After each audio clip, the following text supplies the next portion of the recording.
Hello, everybody. It's time to drop in again.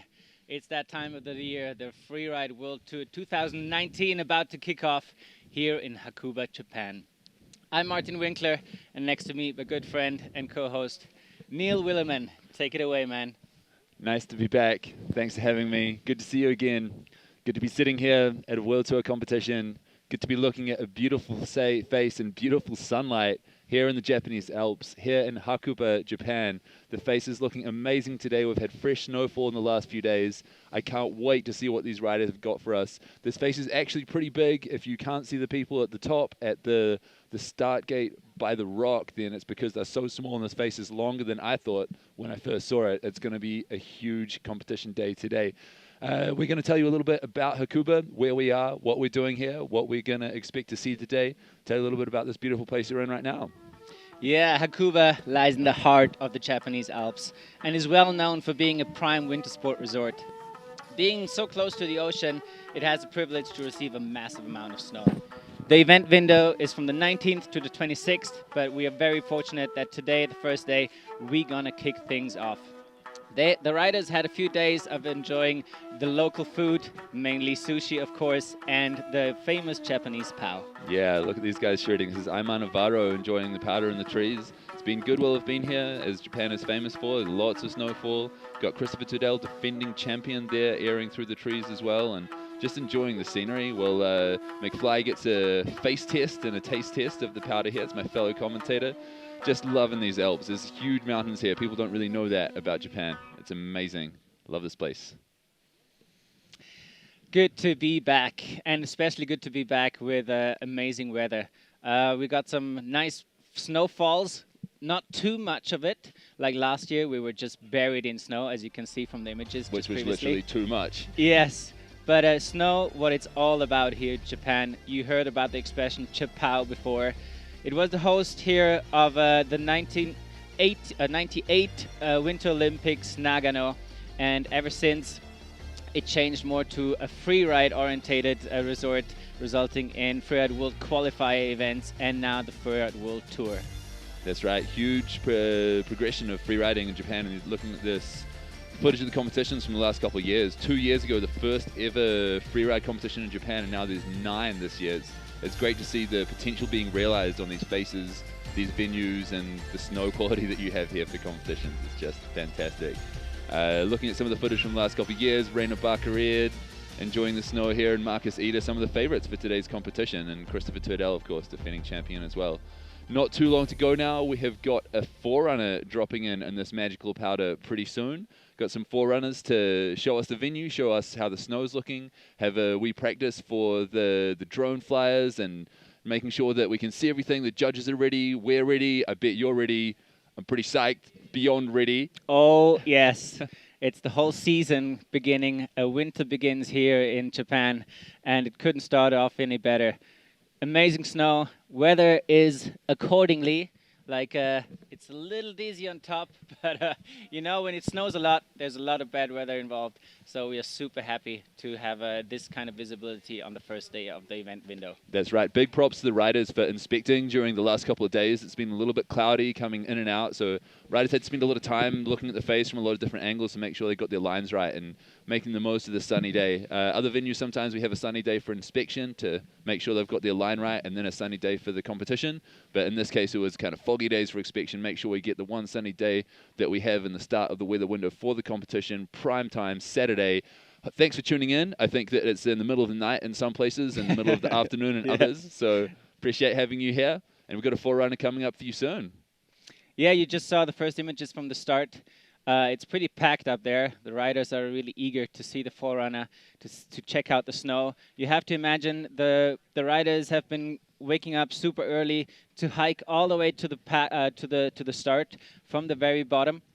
You can see the last rider making its way up, and the forerunner number 1 is on its way. Let's have a look what the snow conditions are like. Looks pretty good to me so far. Rippable comp snow there. sometimes if it's too deep and too light, then you get a lot of slough going, a little bit of mini avalanches even, and this looks good. This is the kind of consistency and deepness that people can ski fast in, land big cliffs in, just enjoy shredding like this Forerunner's doing right now. Looking textbook, I must say. We had a lot of wind the past couple of days, even last night when we, in the hotel in the valley, it was banging the windows against each other. Some had a hard night sleeping well, but wind stopped, just perfect timing this morning. And you can see the quality of snow, it gets even better further down below. That's right. This Forerunner loving it here. I'm not sure which one it is. It might be one of the guides. The guides are up super early, I think 3 a.m. to tour to the top of the face long before the resort opened to make sure the face is secure, see if any wind slab had developed to create avalanche danger. It seems that if any has, they've released those pockets through ski cutting. So big thanks to the guides for setting it up. This Forerunner's enjoying it and making the most of it right now. One of the Forerunners is the wife, I believe, or partner of Simon Favre, one of the judges. So if that's her, then it's Gigi. And hello, Gigi. Good to see you enjoying the snow, but I don't think it is. No. She definitely is a snowboard legend of Switzerland, so definitely not. Another snowboard legend called Gigi. Yeah, exactly. But her name is based on Geraldine. Mm-hmm. So you can see here that it's quite bushy at the bottom. So this is beyond the end of the judging line. So just so you guys know that the venue obviously runs from the top where the riders are starting to the bottom where the riders are finishing. But at this point where they're pushing through the bushes, it's not going to be counted. It's not part of the judged criteria, not part of the judged run. We're showing you where the riders have to go to get from that judging finish line to the corral finish line, the finish area where the fans will be, the stand will be, the wall where they stand in front of where waiting for their scores will be. So they're making the way over at the moment to that area, but just to clarify, this is not part of the judged run. Still looks pretty fun now. Oh, yeah. Worth getting up at 3 o'clock in the morning for such a run. Yeah, thanks again to the guides for doing that. It's not the first day they've done it either. I think they've been doing it at least 2 days, maybe 3 or more in a row now. So huge props to those guys for securing this venue so we can have this show today, because I'm pretty excited about it. And you have to know that this run is accessible from the resort. It was just not possible this morning for the riders to take the gondola because of too much wind still in the morning when we woke up. So we had to take the decision to let all the riders hike up. So we are on time for you to present the first stop of the tour. That's right. Big ups to the riders for getting up early as well, and the hotel that we're staying at for putting on an early breakfast, because they've been working a lot to look after all of us. So what are we going to do now? We are going to check out what we're looking for. We're going to look at the competitive contest free is riding. On pretty soon, and what a contest, freeride contest of a free sport like freeriding is all about. That's what we're going to see next.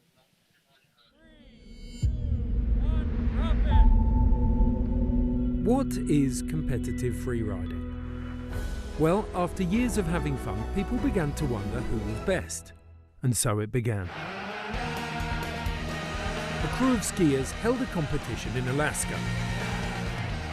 Next was Switzerland with the Extreme Verbio. Gradually, these contests spread across the world and joined together as a single tour, and so it went global. The big show. But in the end, it comes down to one rider atop a mountain.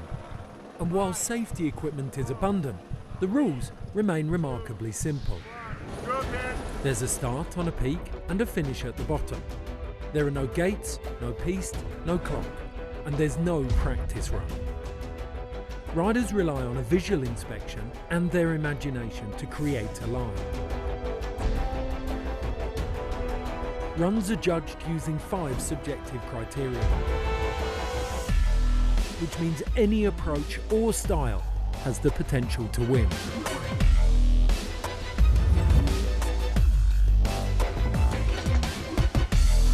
For riders, the pressure is immense and the margin between success and failure narrow.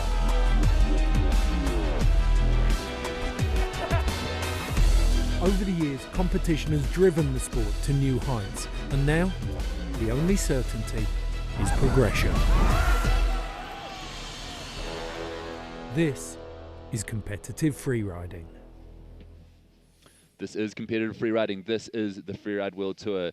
10 years last year, 11th year this year. Pretty excited to be kicking it off here with a beautiful day.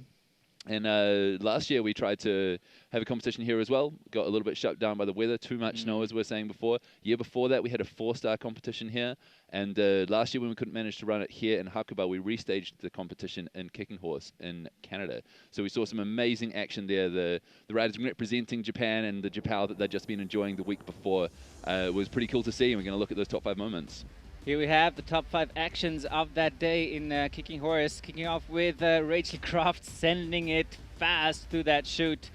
Probably the fastest, not only girl, but all competitors compared down the mountain, barely holding on at one point, but what a show she put on. Mind-blowing stuff. Yann Rausis coming in number 4 for our top 5 favorite moments of last year in Hakuba restaged in Kicking Horse, sending that huge cliff into the sniper landing exactly between the cliffs and rocks.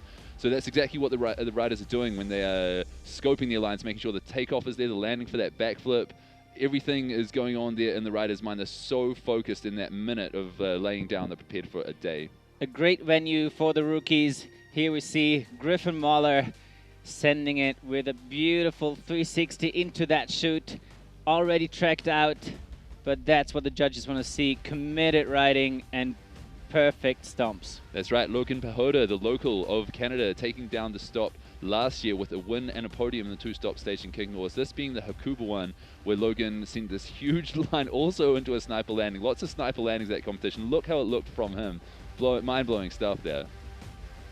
Markus Eder on the first on this action list, of course, with a creative line at the top, and finishing things off with a beautiful 360, stand, grab, stomped. So smooth. What a start So of the season smooth for him. Let's see what he can show us today. I'm looking forward especially to his run because I think it fits perfectly his riding style. Yeah, that's right. He's been here for a couple of weeks, I think, filming in Japan already with Fabio Studer.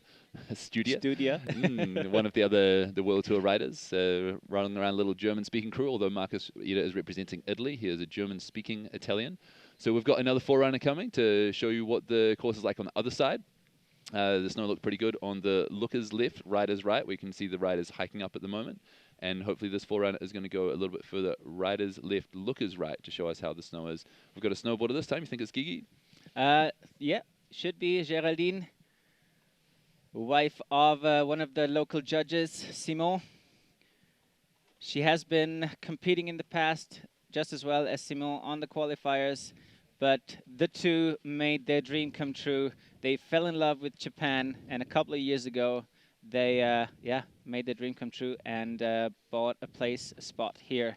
And if you want to know more about it, go on to the interweb and check out the Kodama Lodge. It's a beautiful place, ski in, ski out, just outside here of Hakuba. And she knows a thing or two about riding Japanese powder. That's right. They are based in Cortina here in the Hakuba Valley. There's multiple resorts, and they're all pretty fun. So I recommend checking out all of them. Are we sure that this is Gigi? I think we have 3 forerunners today, so quite a aggressively wide stance. It might be a guy. I have no idea about exactly her style, but we don't know the names exactly who's dropping in of the forerunners, but we know that Gigi is part of the 3 forerunners. And we just got the confirmation. It is Geraldine. Wow, I'm impressed with the riding. Yeah, it's super solid and aggressive, really ripping that snow, showing us that it looks good on the lookers right side as well. So this is really promising for the whole venue to be covered in a not incredibly deep, but just deep enough layer of fine powder, which is nice to land on. If you have really deep snow and you land in someone else's bomb hole, it's not what you want. And also happy to see that it's not as wind affected as I was afraid it to be. And this is probably a sight we're going to see a little more coming over the next couple of hours. Yeah, because it's just dead flat at the very bottom. And as Neil already mentioned correctly, that the finishing, not the finishing, but the judges finishing line is just above. So they can take off their snowboard, which is unusual for a freeride contest, to make their way through the bushy section into the finishing corral. That's right. So here is the venue, the big triangle. You've looked at this one before, haven't you, last year? Yeah, it was impressive. Looking from the image, it may fool you because it's 440 meters of vert and it has a ton of options. It doesn't look as long from here, from this perspective, but we had the chance to inspect it on site when it was just hard packed last year before a big storm coming in. And all the riders were very surprised, including me, how many features and how long this venue is. And yeah, if we have the long lens later on, you can see the little dots of people hiking up. You can see then the reference. Facing north, as I said, it's accessible from the ski area, from the ski resort. And there is left and right, there is just terrain like that. Yeah, and don't forget 46 degrees. That's pretty steep. Like 440 meters, 46 degrees, it's pretty sustained. Like, I think that if you can keep your speed up and flow between features, you know, connect some creative, maybe trick hits, if you will, then I think it'd be really, really interesting to watch because there's so many talented riders here with quite a lot of different styles, and I'm really excited to see what people do to make the most of this venue. Those features are bigger than I thought they were. That cliff at the top where the starting is, the triangle cliff up the top there, I thought that was like a potential hittable feature, and seeing riders standing next to it today, it's ginormous. So yeah. I think a lot of the features there I thought were like poppy playful, you'll probably trick that, might be actually massive sends. Oh, getting pretty excited. We have one more forerunner coming up. Got a third forerunner. I guess they'll go probably in the middle of the face. I'm not sure if you could see from the forerunners that have ridden already in the picture of the face that it's quite separated into separate gullies, separate funnels. So each rider will not be constrained to each of those, but have to make a very conscious choice to move between them if they want to access other features. It's a little bit of a traverse, and to keep your speed up might be a bit of a challenge. So hopefully we see this third forerunner running going down the middle to kind of highlight the fact that it's different couloirs, almost fluted spines, if you will. Yeah, and if you're an experienced Freeride World Tour viewer and maybe rider yourself, you might think there are not many features to hit in there. It all seems to be just a nice pow, but I can tell you that we're going to see a lot of airtime today because those spines that you can see down, running all the way down, are perfect transition spots. Not sure yet which parts are the best to hit. That's what we're going to find out soon, but be sure we're going to see a ton of action and airtime today. Yeah, that's right. I'm really excited for seeing creative riders to find out what spots I've been scoping the last couple of days. It's been a little bit hard to scope, as I was saying, with the binoculars from the other side of the valley and variable light. So we've got another forerunner coming in now. But just to finish what I was saying, I'm excited for people like Drew Tabke, the transferinator, as I call him, to find out where he can air from and to. Third forerunner on course, another snowboarder. And the riders watching them from the boot pack. Big ups to the riders for hiking from the bottom of the valley for this one. As we're saying, it's steep and it's quite long, so good warm-up for the riders coming into the top of the venue today, watching the forerunner. And John slashing down the power. Similar area to where the first forerunner event looks a little bit more wind-affected here, McFly. You're right. So it's one of the ridges on the top. You can see the old tracks in there. It's a good indicator for the riders standing on top. I hope they have some eyes on it, that they can actually see the forerunner going down. It gives them a good hint because they haven't been riding at all in this kind of terrain the last couple of days when we had the big storm moving through. And as we know, it's all about visual inspection. It's one chance only per stop for each rider. You have to nail it. Yeah, a lot of time goes into this visual inspection. You know, they're looking from as many angles as they can for as long as they can, taking photos, zooming in, looking on a computer later, talking to others about it. There's a lot that goes into the preparation for these runs, as I'm sure you can imagine. This forerunner enjoying a similar line to the first forerunner, I believe, but a little bit more in the center of the face. You can see into one of the couloirs now. It'll be a little bit more difficult to get left or right into other features, but starting to come towards the bottom now. Judging line about there, passed it about 10, 20 meters ago. And now into the trees where the riders will be not penalized at all for slowing down, making sure that they don't hit a tree, don't get caught up on the snow in there. Just enjoy coming down to the finishing line, which might take a couple of minutes. Yep, and these were some cruisy lines. The judges will have a hard time to defer and to rank the others because we're going to have a ton of action represented by all the categories. And how this all comes together to a score, we're going to show you now. This is the judging criteria, what the judges want to see or don't want to see. 5 different categories coming up for you. So we have an experienced judges panel, all former riders, and they are judging on 5 main categories. First one up is line. Here the judges are considering the difficulty and creativity of the line. It's always a good sign if you see no other tracks. Original line and well thought through one is a good. That's right. Fluidity is another important category. It doesn't mean that you have to be super fast everywhere, but fast compared to the terrain you're riding. Taking enough care to stay safe, but sending it as well. Control, a big one. This is not only about the crashes, but the judges also consider if the rider is in control all the time. Don't scare the judges. Air and style is one of the most impressive ones. It's kind of the favorite, I suppose. The tricks, the amplitude. Look at this huge backflip from Drew Tabke in Andorra last year. This is the kind of thing that audiences generally want to see, and of course is well rewarded in the judging as well. But if you're just doing this without having done well in the other categories as well, you can't get a good overall score. And that's what it's all about. Of course, these are the categories, but it's about an overall score, one score only, and it's all about rankings here. Don't start comparing the scores, individual scores, to other events. It's all about ranking in one individual event. That's right. Other events, other categories, not relevant for today. It's a relevant score compared to the other riders in your category on this day. A 90 in this run at this resort today might not be a 90 at a different resort on another day. The judges just want to give themselves enough room to fit other riders in to make sure everyone has the right ranking at the end of the day. And who are those judges that we are going to be judged by today? It's 5 impressive judges with a very impressive pedigree, a bio, if you will, of history, mainly riding on the World Tour, riding on the qualifiers, having judged for 10 or 15 years at the Olympics. All sorts of impressive achievements by the judges as well as the riders. Who's your favorite judge, if I can ask that, McFly?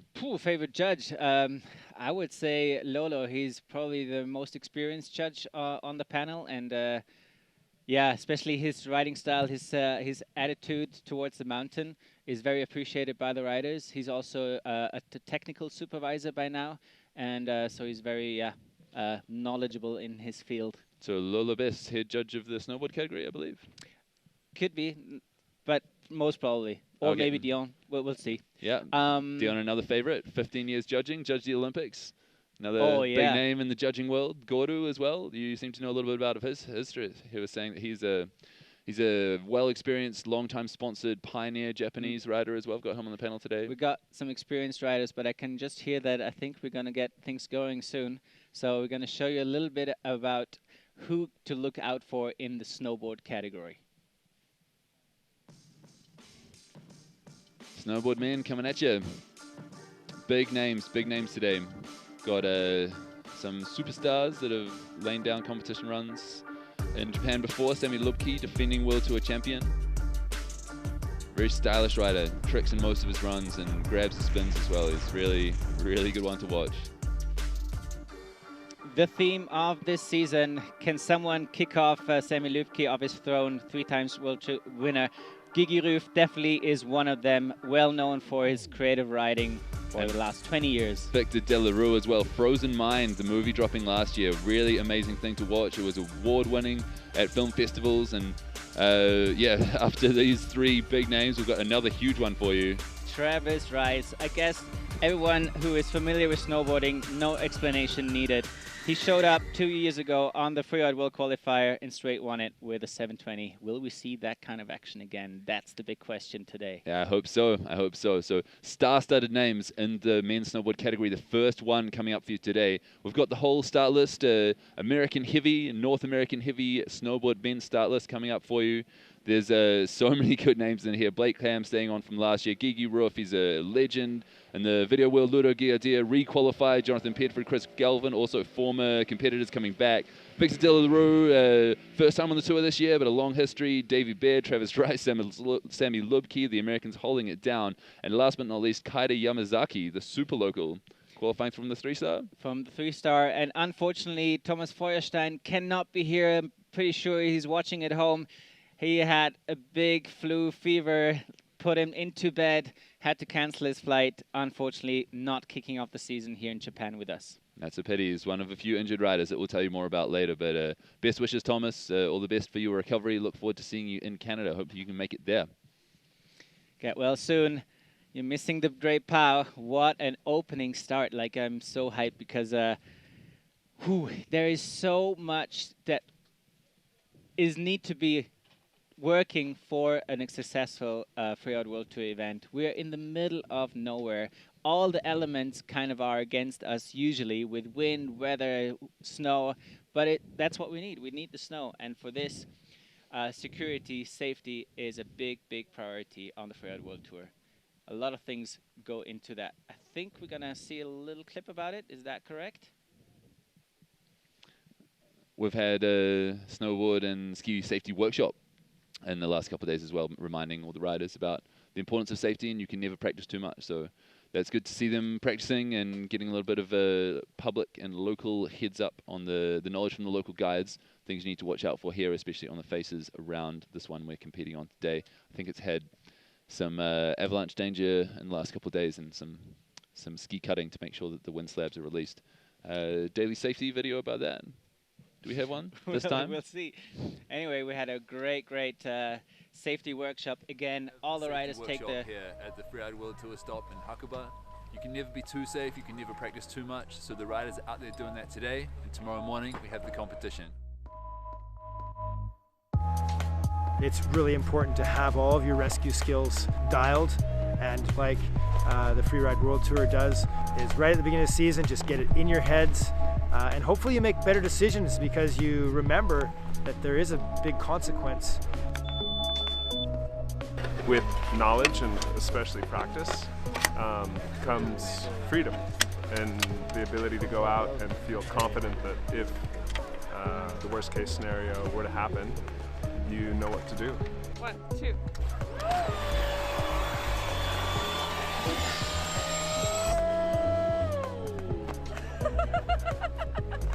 So big ups to the riders for attending the safety workshop. As Travis was saying, that knowledge is one thing, but practice is another. And practice is something that we recommend that you all do as much as you can, especially at the start of the season when you haven't been on snow for a little while. If, you know, you've been riding for the first few days or few weeks of the season and your legs are tired, you want to ride all day, but you can't. Do some transceiver searching, you know, with your friends at the end of those days to get the vibe back, get the knowledge back, and make sure you're used to maybe new equipment or how your friends work. You know, working as a group is important for safety. It's not just about one person knowing the right things. Absolutely. And please check when you ride with other friends if they know their equipment too. Not only having the equipment, you have to know how to use it. And knowledge is a big thing, knowing where to ride as well. And that's what the riders did when they had to inspect the face. Mm-hmm. And big ups to Dave from Evergreen Guides, the American with the dreadlocks that started the video. Him and his team have really helped us out and sorted out this competition. Couldn't have happened without you and those guys. So thank you very much, Dave. Arigato gozaimasu.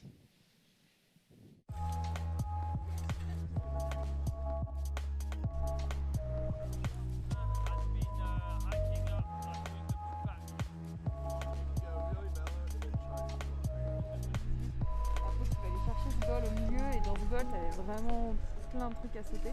Okay. Et beaucoup de gars allaient faire ce run justement.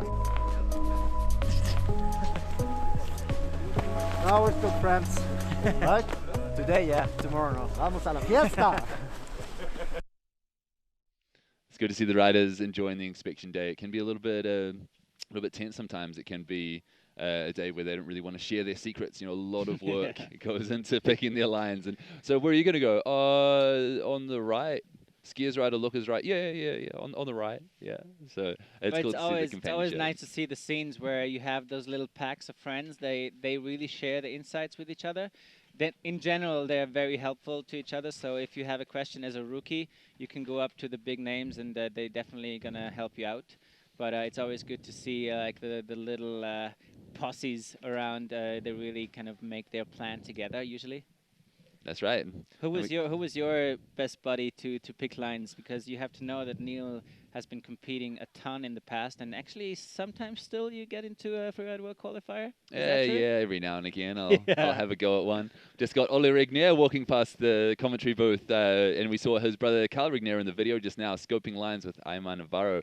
Big shout out to the Swedish crew. They're one of the posses here scoping together. Scandinavian crew, I should say. We've got Hedvig Wessel joining as well. They're always well represented. New addition for the Scandinavian posse is Hedvig, and we're going to come back to her later on.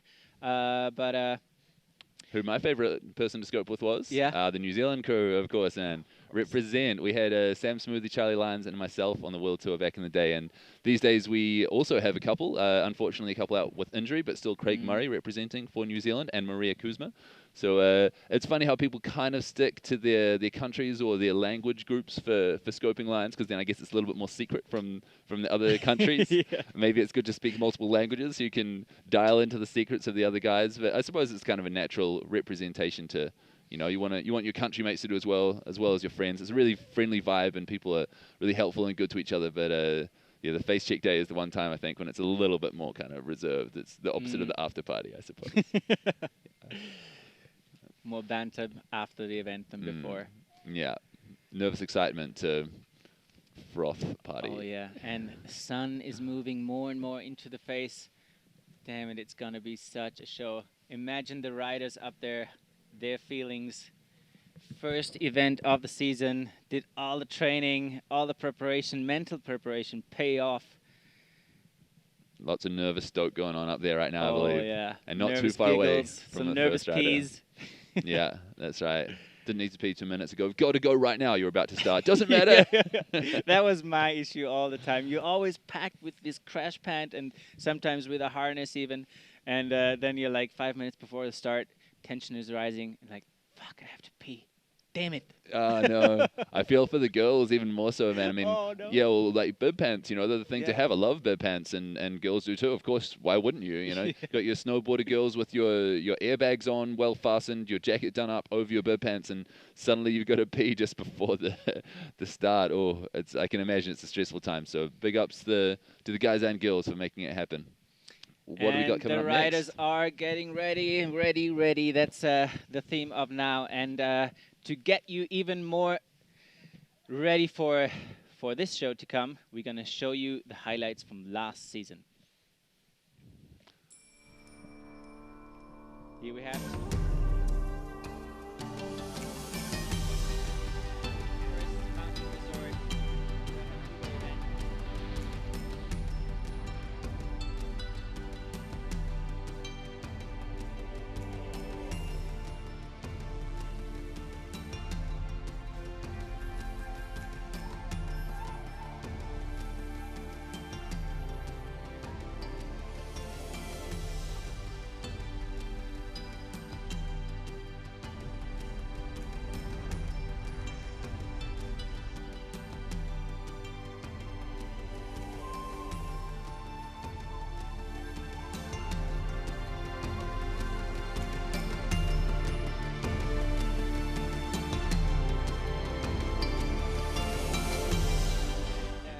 Best run, yeah. Yeah. He's a very solid rider. We're going to see that in a minute.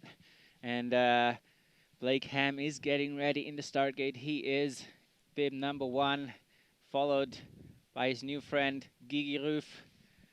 Yeah, Blake getting a chair at the bib draw for pulling bib number 1. Everyone's excited for someone else to do that little rider forerun. You've seen the guides and the friends and the locals doing foreruns before that, but the first rider that you see on course kind of changes the game a little bit. You know, someone 100% going for it, someone that spent 2 or 3 days scoping whether they're gonna ski or snowboard. They've looked at photos, they've done all the mental preparation that in the zone in the start gate, and when you release them, they just send it.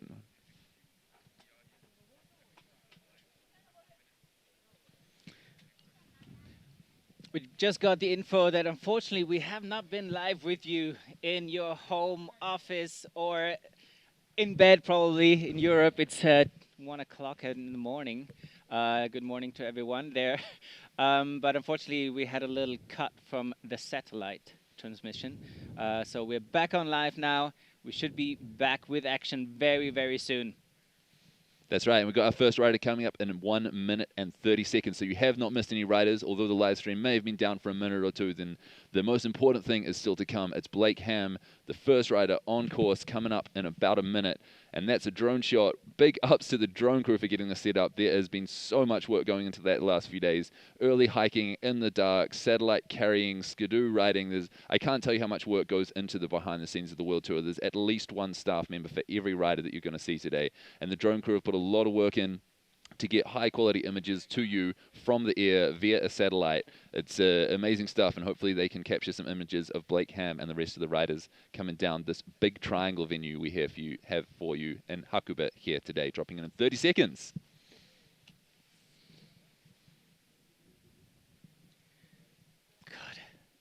God. I'm excited, man. It's so amazing to see some sun on this venue.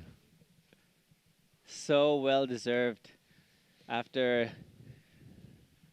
a long struggle last year, we were spending, not that it's a struggle to ride POW, but definitely we had the 2 event tries, like we had already, everything was on go to make it happen, and then wind and weather just didn't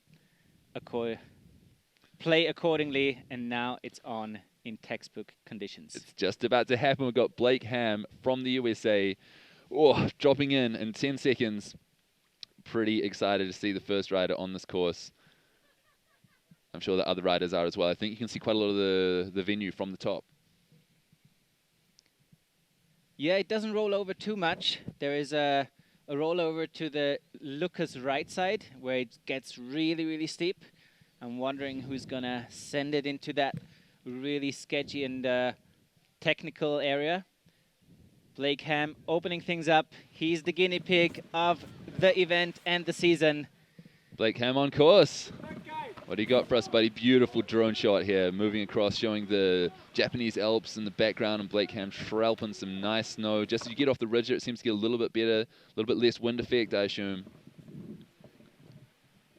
Yeah, as we mentioned before, we had a great snow event just before this contest window, but unfortunately coming with a lot of wind. Lining up his first feature with a huge backflip. Over-rotating a little bit, riding out. Out nice of the powder dust. cloud. Yes. Hard to tell what damage did it do. And backing it up with a 360. First 2 hits of Hakuba, first 2 tricks. This is amazing stuff. Blake Hamm, keep it up. You are ripping hard. Oh, he has to get himself together again because pretty sure he is psyched from that huge backflip. Not sure he wanted to send it that hard because he nearly over-rotated, or maybe he did. It was hard to tell from the dust, from the powder he threw put up up. a powder cloud and threw up a powder cloud and rode away quickly. So whatever happened, it did well to make it look smooth and stylish. So a backflip and a 3 from Blake Hamm in the first round of the day. Coming down past the judging finish line now, so I believe that his score will be calculated from everything that happened above this, not this part, thanks to the 4 runners for putting on this track for him to make his way quickly to the finish line. By the time he arrives at the finish line in the finish corral, I believe that we will have a score for him already, and it might even be announced. But hands up from Blake Hamm and to Blake Hamm. First run of the day, super sick. If that's a sign of things to come, I'm pretty excited. Oh, yeah, I think that is a little sign of what we can expect. And you can see it completely being blown off by the wind, all the takeoffs on those ridges, and he's sending it deep. So controlled down on the judging criteria. I believe that they're going to call that a crash for that backflip that could have been over-rotated. Even he put in a 360 after that with a nice grab. His control and technique have been put low. I'm not sure if the technique is related to the landing of that air or maybe his riding at the bottom. Looked a little bit more hesitant down the bottom. Maybe it's a little bit more difficult to find his way than he expected, or he was expecting to see another feature that looked different from the top than it did from the bottom. So score coming in for Blake Hamm, opening things up in a really amazing way. Super fun to watch, 54.67. So over average. They're obviously rewarding him for those tricks and airs, although probably taking off a few points for the landing of that backflip, I assume, is why his score is not higher. Sitting first for now after one rider, Blake Hamm, opening things up in a pretty impressive way. Big ups to you. Thank you, Blake Hamm, for that performance. Looking forward to seeing more rides from you this year. Great start, but we know the rider up to come from Austria, he's gonna set the bar for everyone after. He has been riding Japanese POW for years, and he has been proving it in video parts year after year. The most creative rider, and probably a role model for riders here on the competition. So fast through that Gigi top Rüf. section. Yes, cruising it.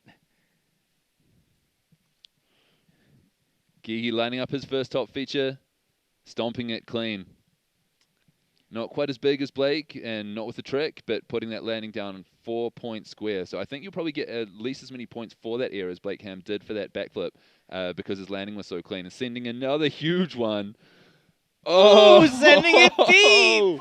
Wow. Stomping it and riding straight into another feature. Here comes a beautiful 360. Everything clean so far and So stylish. Wow, this is an amazing run from Gigi Rüf here so far. 4 hits, 1 trick, everything stomped. And lining up something else as well, coming down to the lookers right at the bottom. Slashing that pow. Wow. Enjoying it.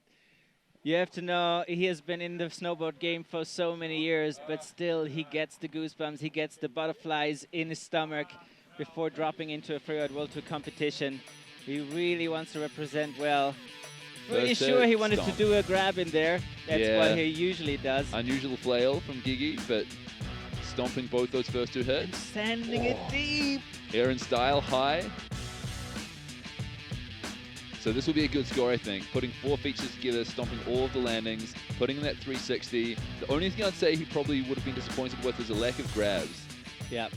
Known for good grabs, so maybe a little bit of snow that he wasn't expecting. You know, if takeoffs are popping you differently, you can't grab. But Gigi Rüf, 87.67, would have been in the 90s with grabs. But setting the bar, you're right. Imagine if he would have put kind of the style he's known for into his run, he would have gone through the roof with his score. That was super sick, 87.67 from Gigi Rüf. And like you said, setting the bar. Got the next rider coming up soon. Ludovic Guillot-Dillat, re-qualifying after being on the Freeride World Tour from 2012 to 2015, not re-qualifying that year. So 16 and 17 and 18 back on the qualifiers, 3 years back on the Freeride World qualifiers, and now he has re-qualified. The re-rookie, the super rookie, the ultra rookie, Ludo Guillot-Dillat dropping in on course in a matter of seconds.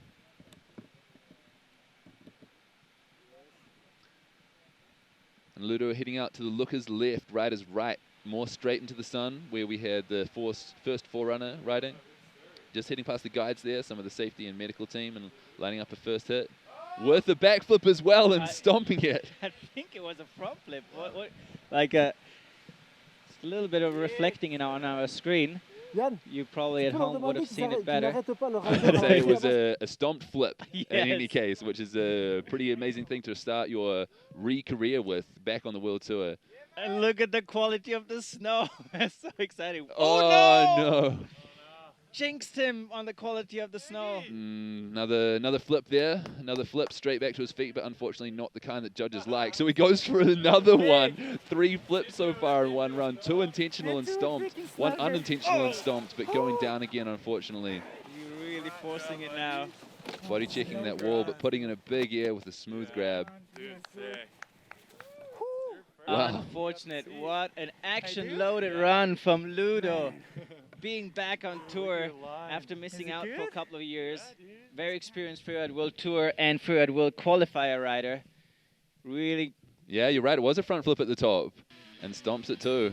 Not very often you see a front flip from a snowboarder, nor for a skier in free riding. This is a harder trick, actually way harder than the backflip. Definitely less common. But yeah, getting a little bit hung up in that landing there. It might be a little bit more punchy snow, wind effect or something. So a front punch, and then I'm not even sure if that was a backflip. That one was more of a, what do you call it, a Lincoln loop, a barrel roll on a snowboard. That was cool. I like that. Different tricks, different Please flips. excuse us, all snowboarders out there. We are both skiers. We try our best. You know the names maybe better than we do. But control down for Ludo, unfortunately. Yeah. Going down twice in that run. Looking really solid apart from that, though. Like, and promising riding. Motivated. All three of the first riders have thrown tricks here today. Ludo, not the only one, but throwing multiple tricks. 32.33 points for him today due to 2 crashes, getting hung up with a front punch and body checking a probably unexpected side hit landing or side hill landing. So unfortunate for Leo in his first run back.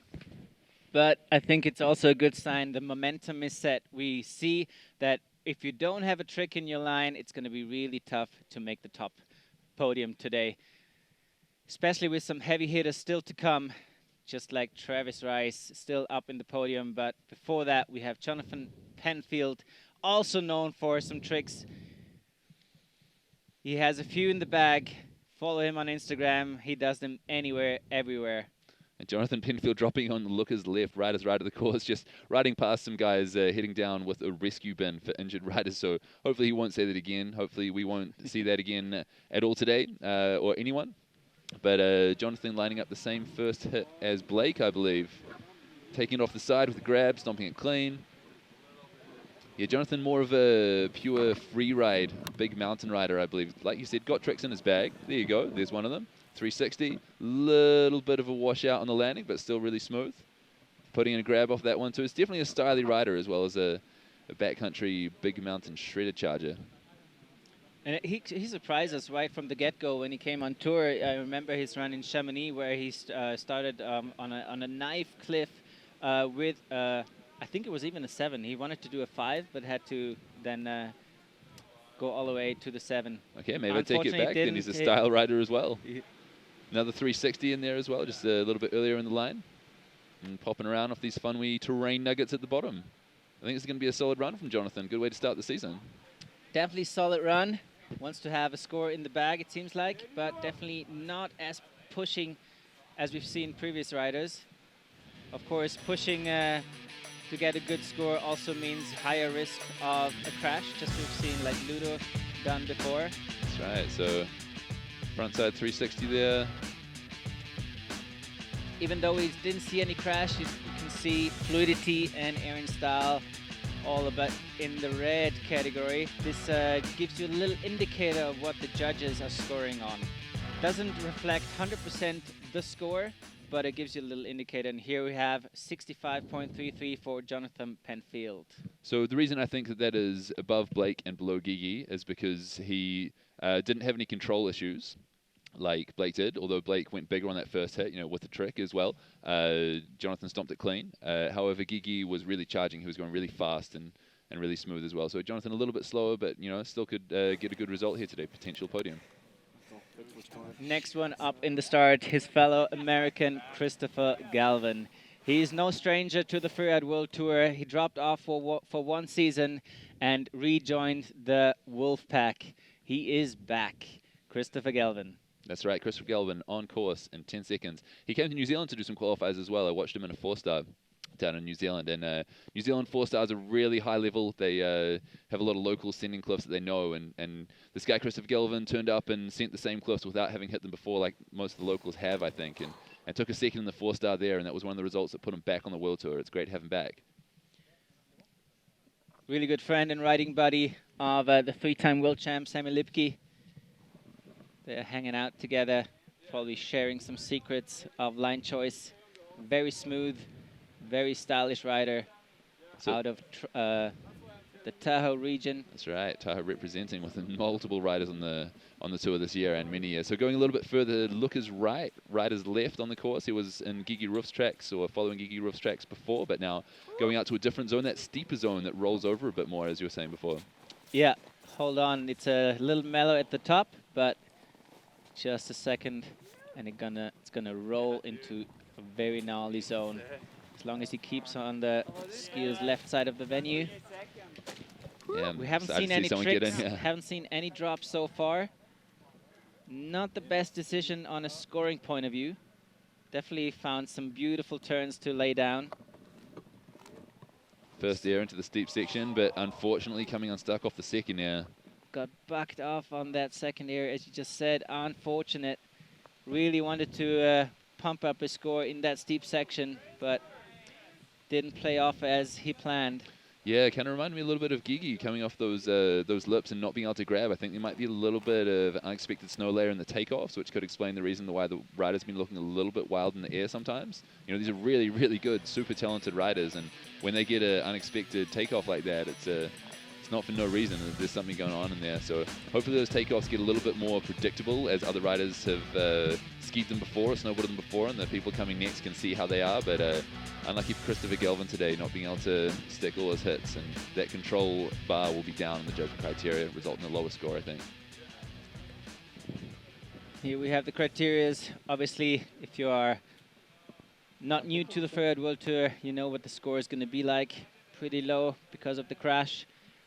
He didn't have the chance to, or he didn't manage to bump up his score high enough to still get away with an average score, which it would happen if you have an amazing run and have an issue. Like Blake Hamm.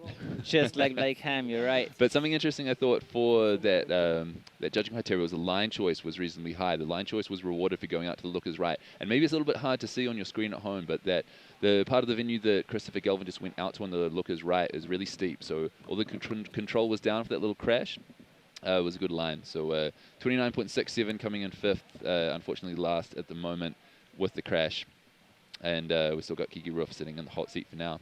Who we got next? Big anticipation for the next rider. His first ever Freeride World Tour run, Victor Delarue.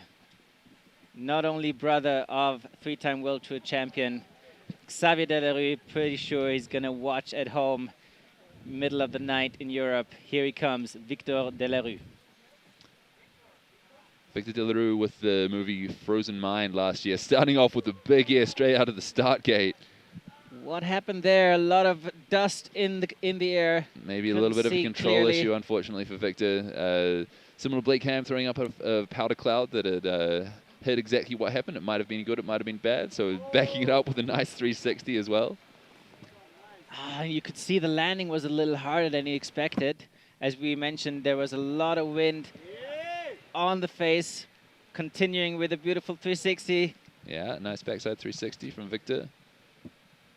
Got the drone following down here. It's a drone shot of a drone shot, just like a Travis Rice movie. You have to know they're all natural hits, nothing shaped, nothing prepared, all visual inspection only. One chance only to ride this face for all the riders. And Victor putting the landing gear down on that one, really stomping that hard. I think it was a little bit flatter or maybe harder than he expected, but yeah, really putting feet to the floor. Still enjoying that Japanese pow. What a talented rider. Check out his latest movie. You're gonna be blown away. Yeah, not only about his freestyle segment or skills, he has the full package. Big mountain, ice axes out, and then another trick, another double cork. It's insane, the combination of skills he has. That's right. So this big air off the top. Can we see what happens in the landing there? Looks like he might have had a bit of a control issue. The judges only judge what they see, so they might not be able to take him down on the control, but they do. Has a control issue here as well, so those two things combined might be the reason for that. Technique also down, similar to Blake Hamm overall on the judging criteria for having a shredding run with big airs and tricks, but coming a little bit unstuck on some of the landings. Not full tumbles though.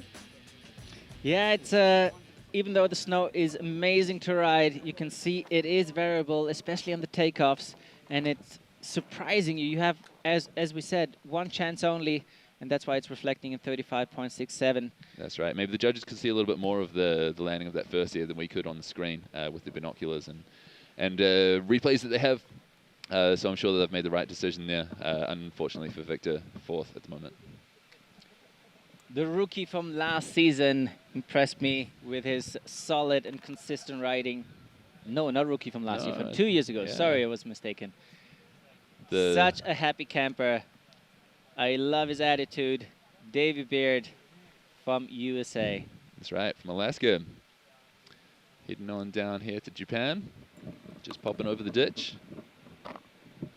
Riding fast. Into the open field, enjoying some first big slash turns. Side hit, such beautiful. A sick grab. Nice method from Davey Baird. Really tweaking it out. And then a mute, I believe, on the next hit. So no tricks yet, but really stylish grab. So you know, when you see people like Gigi Rüf not grabbing and Davey Baird comes along and grabs, it's pretty impressive stuff, you know, as maybe the takeoffs have been a bit more smoothed out by other riders before him, but I'm not sure if anyone had hit those 2 hits, so definitely no one's hit that one. Nice backside 360 tail grab and just looking super smooth down here. It's just cruising. Always a good sign. If you don't have any tracks in front of you, means originality. He found that sunspot right in the middle of the face. Yeah, another mute grab. Gets his boards super sideways on his grabs. Really tweaks them out. It's super nice to watch. Now getting into the way steeper part at the bottom. And Luca's right side, Skia's left side. Yeah, just enjoying that pow. The Japow that it's famous for. As you can see, it changes a little bit from the top to the bottom. Sorry, I was mistaken. He's more in the central part of the venue. He missed out on the very steep part. He's already in the bushy section, the trees, where the judges stop judging. So Davey Baird, first air, into that open field, keeping his speed up, enjoying the slash turns.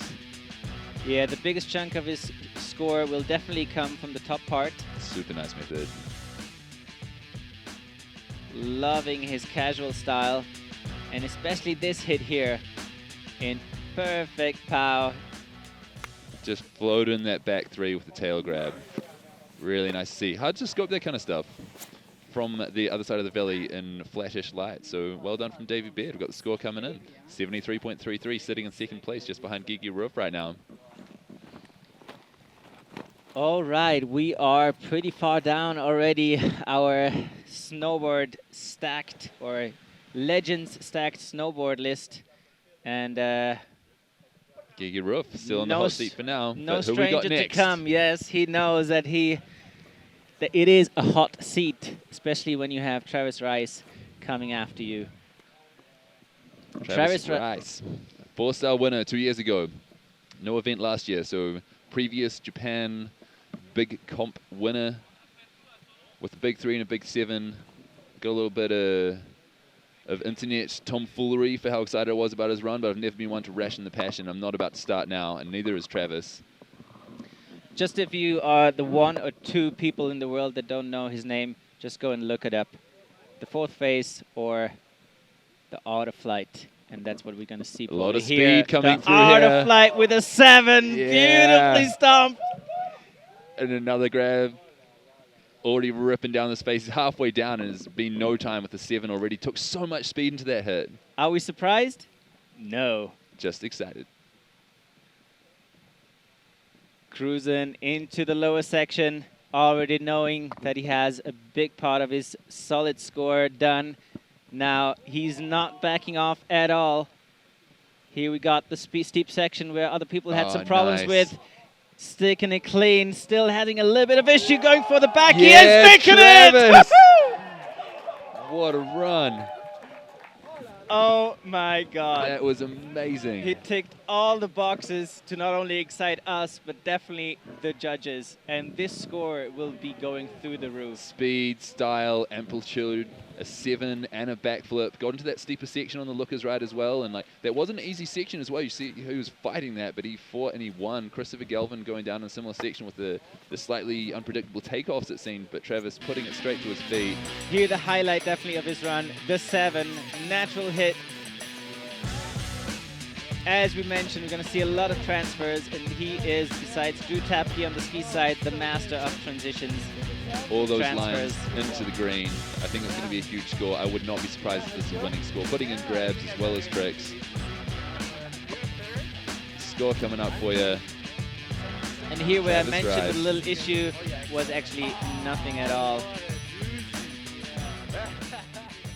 We're going to see a Travis Rice Gigi Rüf podium. What a beast.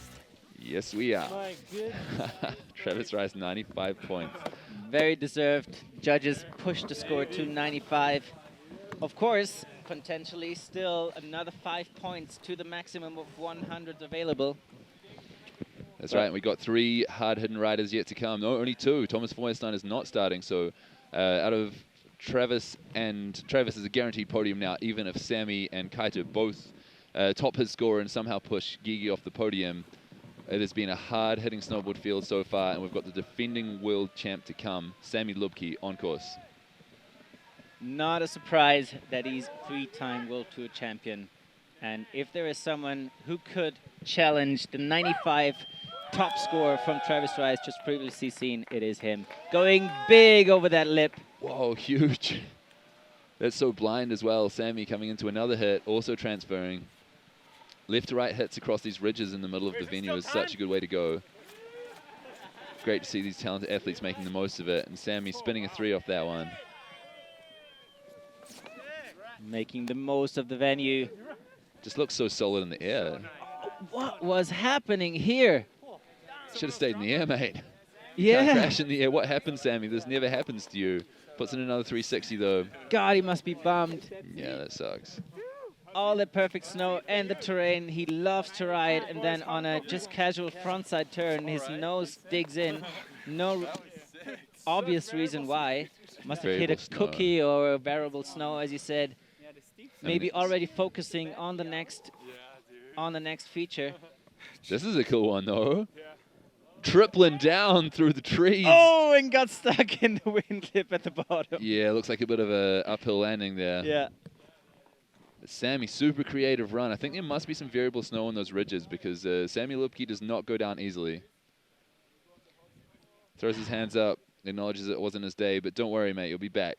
But he super knows sick rider. Some damage and big damage has already been done by doing the cartwheel at in the midsection of the venue. Here, opening up his run with this transfer. Tweaking out method. Frontside 3. Do we have a replay of him going down? No. Just looks so solid in the air. I totally jinxed it by saying that. But as you said, he was not in the air. It was just a casual frontside turn. Yeah, must have been something under the snow there. Frontside 3, backside 3, triple. I mean, it was a pretty sweet line, but that's how it can go. From doing a top line, it can throw you off in a second. Well, that's the thing. It's the first competition of the season, and if you want to win, like Travis Rice might do today, here he is sitting in the hot seat, then you need to put it on the line. You need to be throwing tricks and going fast and jumping big, and if you don't do that, then you might not get a good result at this competition, and then maybe you can't win the tour overall because you need to be getting all the good results. And Gigi is leaving his snowboard in the hot seat shot. Travis pointing it out, giving each other a hug, the bros. He doesn't mind. He's stoked. He's just had a good day. Riding powder in the sun in Japan. You know what? It might be a little bit of a revenge time because Gigi, he was stealing away the win at his own event at the Supernatural and Ultranatural. I didn't know that. But good to see them. But they're very good friends. Together, So great riding buddies. A lot of respect between each other.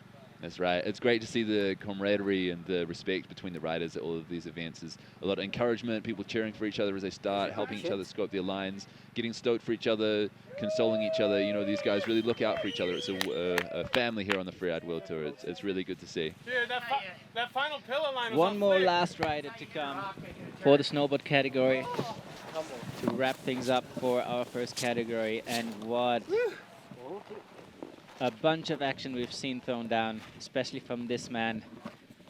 Out of Jackson Hole, Travis Rice. Amazing run from him. Just as amazing as his run 2 years ago when he won the 4-star. So score for Sammy Luebke, 35.67, sixth place at the moment. It's quite tight down there, and it might actually matter for points at the end of the day.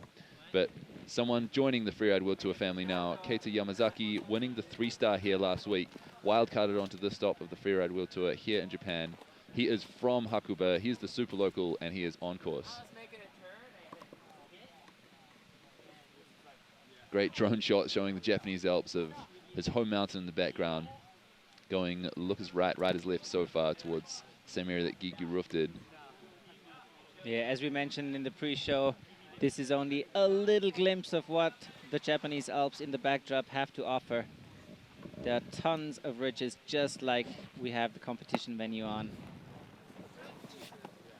And this guy, as a local, I wonder if he's ridden this venue before. He's heading out further and further to the lookers right, riders left, where the steeper part of the venue is, as you were saying before. A couple of people found it a little bit tough in there. It seems to be a bit more exposed to the wind and may have created a little bit more variable snow. Kristofer Gelvin going down and Travis Rice fighting his way through. So let's see how it goes for Keita today. Definitely following the good snow, good quality pow turns, beautiful slashing slash. it. But of course, if you want to pump up your score, you should get into the air or doing something really creative. He gets the powder He's getting barreled. Powder Hunter Award for now. He's getting barreled, correct. So pitted. Do you watch the WSL on the side here? Do we have YouTube? Oh, It seems like a beautiful wave, top to bottom. Throwing his hands out there, I think he might have not found what he's looking for. Some cutbacks, some slashes. Yeah, he seems a little bit disappointed though. I mean, like really nice powder slashes. Seems like he was heading out with purpose to the lookers right of the venue. I imagine he was probably heading to that steeper zone, but not getting off the ground, not putting any tricks or grabs in. So I think he's disappointed he hasn't found his features that he was looking for. Rode some really nice snow, and I wonder how that will compare. You can actually see on the very right side of the venue, you can see his run, you can see his line.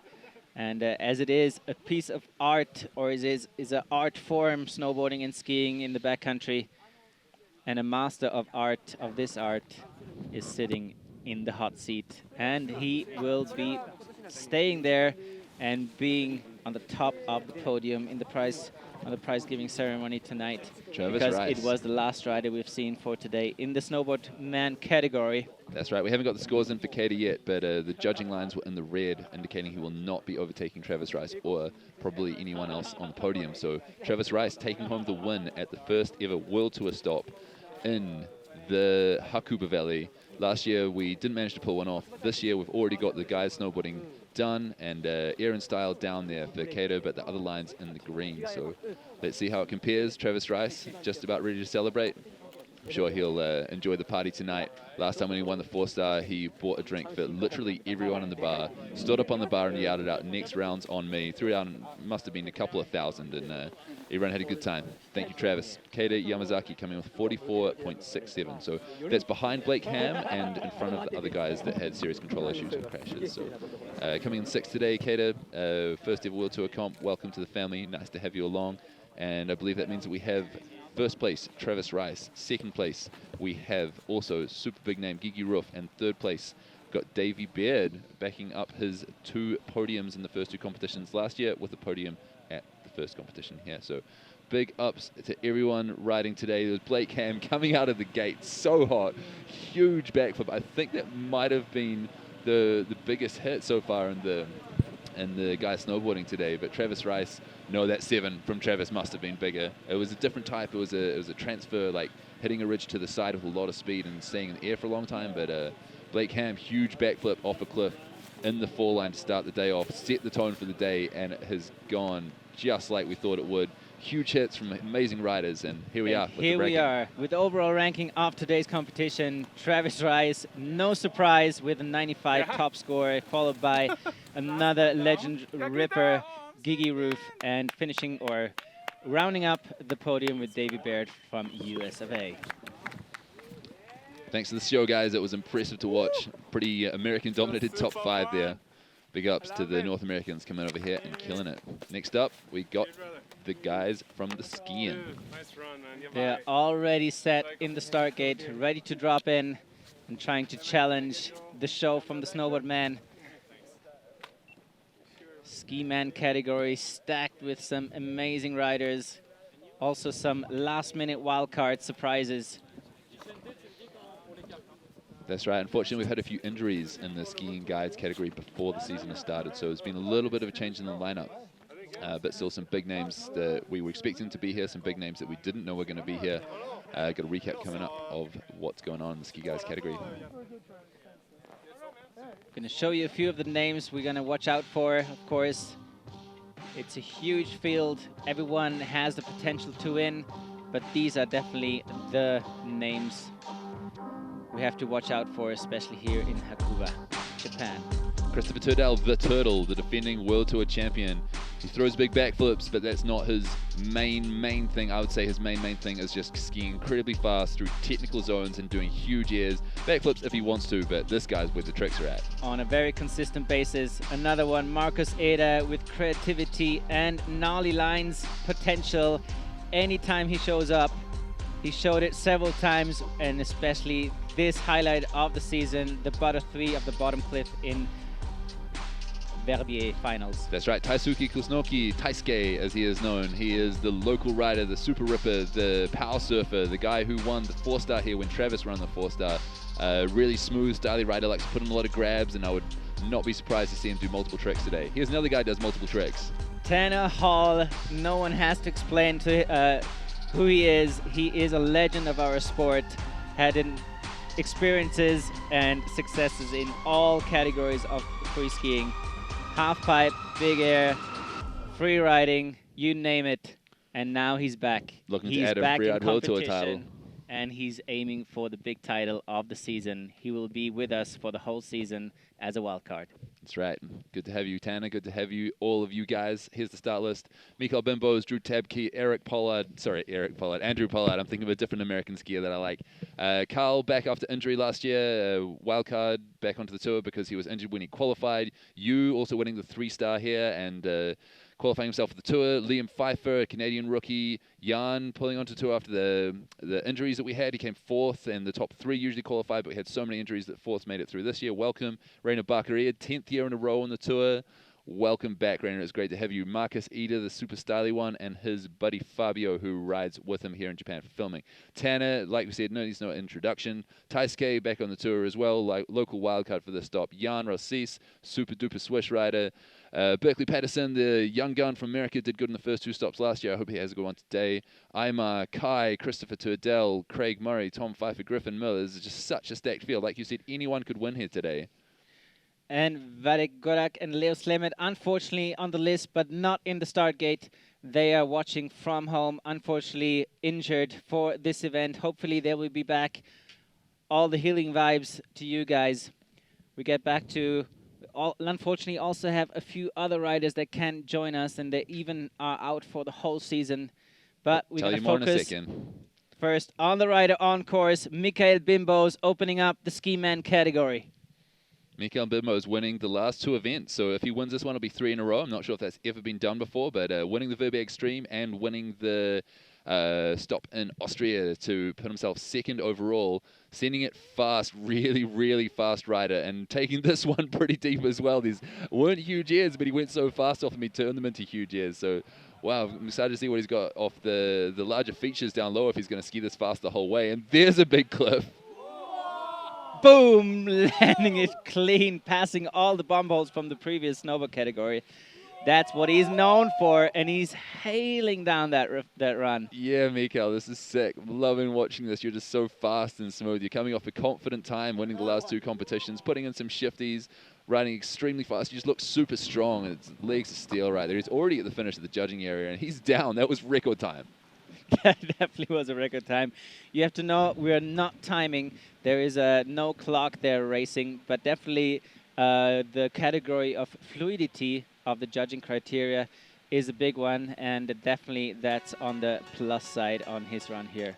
Like, his takeoff is out of the screen when he lands. Like, he turned that small feature into a long jump. And that's definitely his biggest clip of his run. Boom. Stomping it clean. Turning it into a double. Yeah. He's a really creative rider. I loved his hair over the chute in Austria last year. So cool to see him playing with his venue. It looks like he just skied down doing turns and happened to go off massive cliffs while he was skiing along. A little bit surprised that we didn't see a backflip of him, because he can do even doubles from natural features. Wow, I'd love to see that in the World Tour account, mate. Score coming in. Aaron's style and technique was down on the judging bars, so indicating the score won't be super high, but 70 points, pretty solid for first person out of the gate. I think here, as I've been a previous judge, I know that they have putting this score as a base, because, yeah, the experienced judges, they know that we're going to see a lot of more action, especially on the Aaron style segment, and to have the room to allow the correct ranking. That's why they put it into 70. The score of 70. Next rider up in the start gate, Drew Tapke. Previous World Tour winner, very creative rider, the Transferinator on a Transfer Corsa. So here we go. I think he's going to do some big side hits today. With Transferinator, Neil refers to his skills to transfer from one side to the other of mountains. Just like that. This one goes definitely into that category. And this venue offers a lot of possibility to just do that. Yeah, Drew. Finding transitions. Oh, I think he wanted to get into... Oh, I was sending that when he's skiing across the course at rate of knots, sending every transition as deep as he can. And I think he might have found some variable snow in that second landing, whereas one of his skis came up behind him. Damn, it's hard to finish the sentence with so much actions back to back. Ooh. Another fast run. Cool to see the different styles between Mickael and Drew. You know, Mickael also a fast skier, also a stylish skier, likes to send things big, but Drew just being creative on the other side of the venue. Hadn't really seen anyone ride here yet in the snowboard men, but Drew going over there and making up his own style, doing his own thing, being creative and original, which we said would be an important thing on this course today. Absolutely. Seeing no tracks coming out of the forest is an indicator of originality. Here we have his top section. Stomping it clean. Little surprised again about not seeing a backflip. Yeah, don't want to jinx 360. you, but yeah, he is the man of backies and threes. Yeah, he's running in Andorra last year, his famous backflip and a big three. This year taking some transitions pretty deep, but like we saw at the start of the snowboard category, a little bit funky takeoffs seem to get people not looking as smooth in the air as they usually do. Control a little bit down for Drew. So let's see what the score is. It seems to be coming in now, and I'll be interested to see how it compares to Mickael. Yeah, pretty similar, I would say. A little bit more on the plus side on the air and style. So 75. Otherwise, pretty similar, and that's why they're not too far from each other. 70 and 75 for the first two scores of the ski category. Still a lot of riders to come, some heavy hitters, but now we're going to have our first rookie coming from the World Qualifiers, North American, the Americas section. Andrew Pollard. We've got two Pollards fresh on the tour this year, Andrew Pollard and his sister, Jacqueline Pollard. They have both qualified from the North American Freeride World Qualifiers last year, so good to have them as a sibling team on the tour this year. Welcome to the both of them. Excited to see how it goes for them. I bet he is pretty psyched and pretty nervous right now. We even have two siblings coming in from the qualifiers. Two sets of siblings. Yeah, two sets of siblings, you're right. So Andrew Pollard dropping in 10 seconds. Short 10 seconds. There he's on course now. And I bet he watched Drew Tapke growing up as a skier in previous competitions, and now he's competing against him. The rider after him skiing so fast that he's out of the frame on the drone. Change to the long lens shot because this guy is super sending. Big side hit there. Styling it out the shifty. Coming off that a little bit on a different angle to what I expected, maybe different to what he expected, but still skiing so fast down here. Knowing a trick or two about competing, keeping up the flow and the momentum is always a good sign for the judges that you're motivated, you really want to go for it. And heading out Looker's right to the steeper part of the venue that we saw Chris Galvin come unstuck on. Travis Rice managed to hold it together on. How will it go for our first skier in this part of the venue? Andrew Pollard following tracks. Boom, boom, boom. Oh! Nice shifty. Looking smooth through there, but not taking the biggest of airs. Maybe that section looks different to how he expected it. From the top, it can always look different to how it looks from underneath, but doing a cool double, unfortunately getting a little bit of a side slap in the bottom of that, the last feature of his run. Yep, getting bucked off at the very last feature on his double on the second pillow.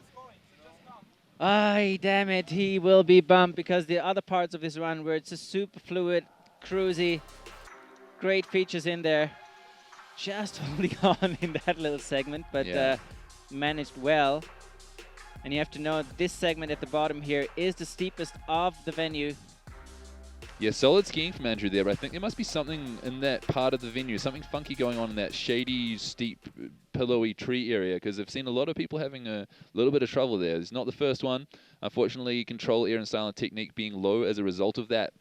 It's just he getting bucked on those bottom pillows. So it was pretty smooth, fast and stylish run until that point, but I think that would really hurt his score and mean that he's would have been similar for me to the first two riders, Drew and Mickael, but unfortunately will be below 50 in this case. You are spot on. Unfortunately, the start of the Freeride World Tour career campaign for Andrew Pollard is not going according to plan, but there is always one resort you can cross out. What do you call it in English? One result that you can throw away. Throw away, that's it.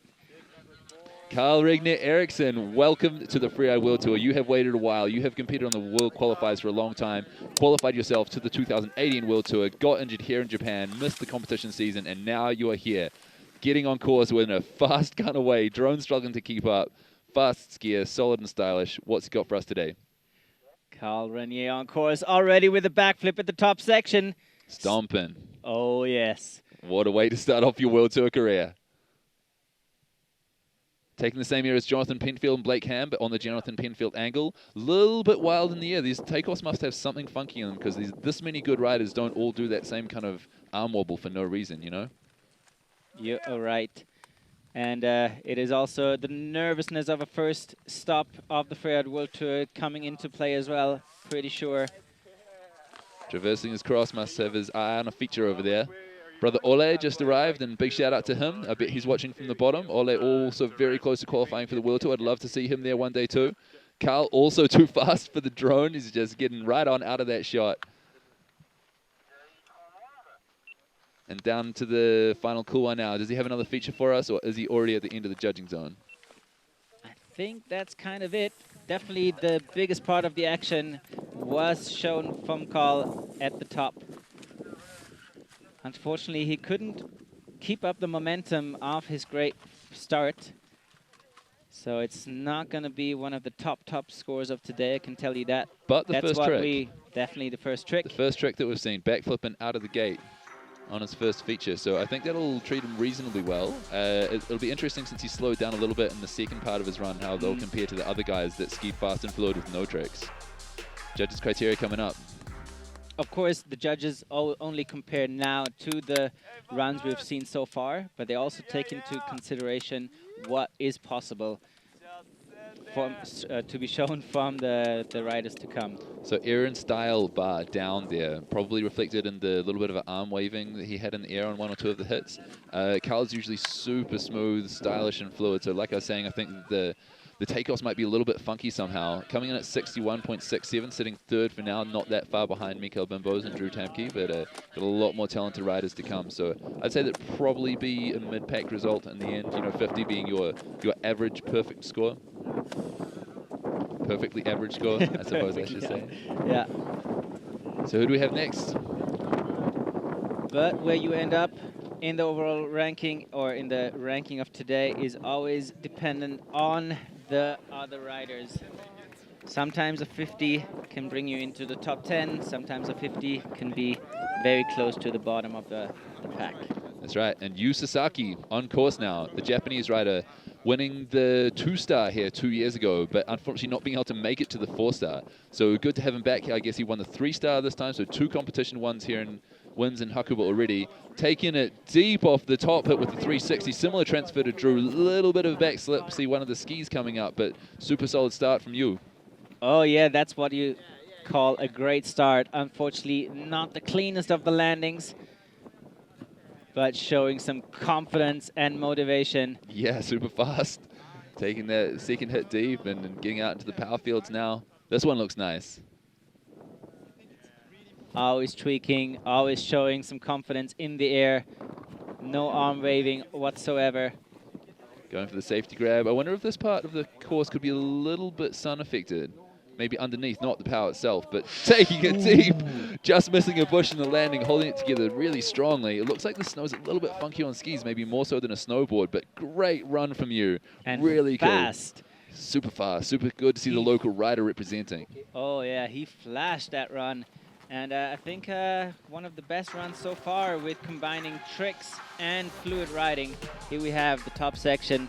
Unfortunately, with one ski in the air, What do you call that one? Stage 2 or something like landing? Yeah, I'd call that one. I don't want to be a judge today. I liked his run, but they might hurt him for that landing at the top. Going for the safety grab on that one, though. So the judging criteria looking good for line and fluidity. The fluidity was really good, actually. I did enjoy that about his run. It was super smooth and nice to watch.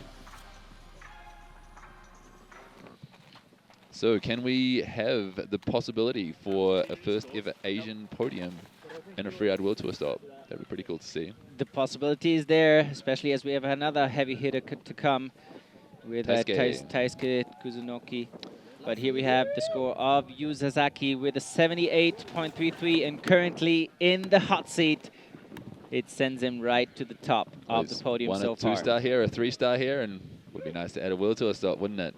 Not in the 80s, though. The judges indicating that they think that there are probably more big runs to come where they will have to fit people in between the 78 and the 100. Just between 78 and 75, they're saying they don't think they'll fit that many people between him and, was it Drew on 75? Yes. Yep, so, yep. Who we got up next, though? Liam Pfeiffer, the Canadian rookie. Getting the GoPro on. Getting the angle set, he's just going to go. He doesn't care. He just wants to be on the course. He must be super psyched. He's getting out of the gate and into the zone super fast down this part of the venue, into the power field.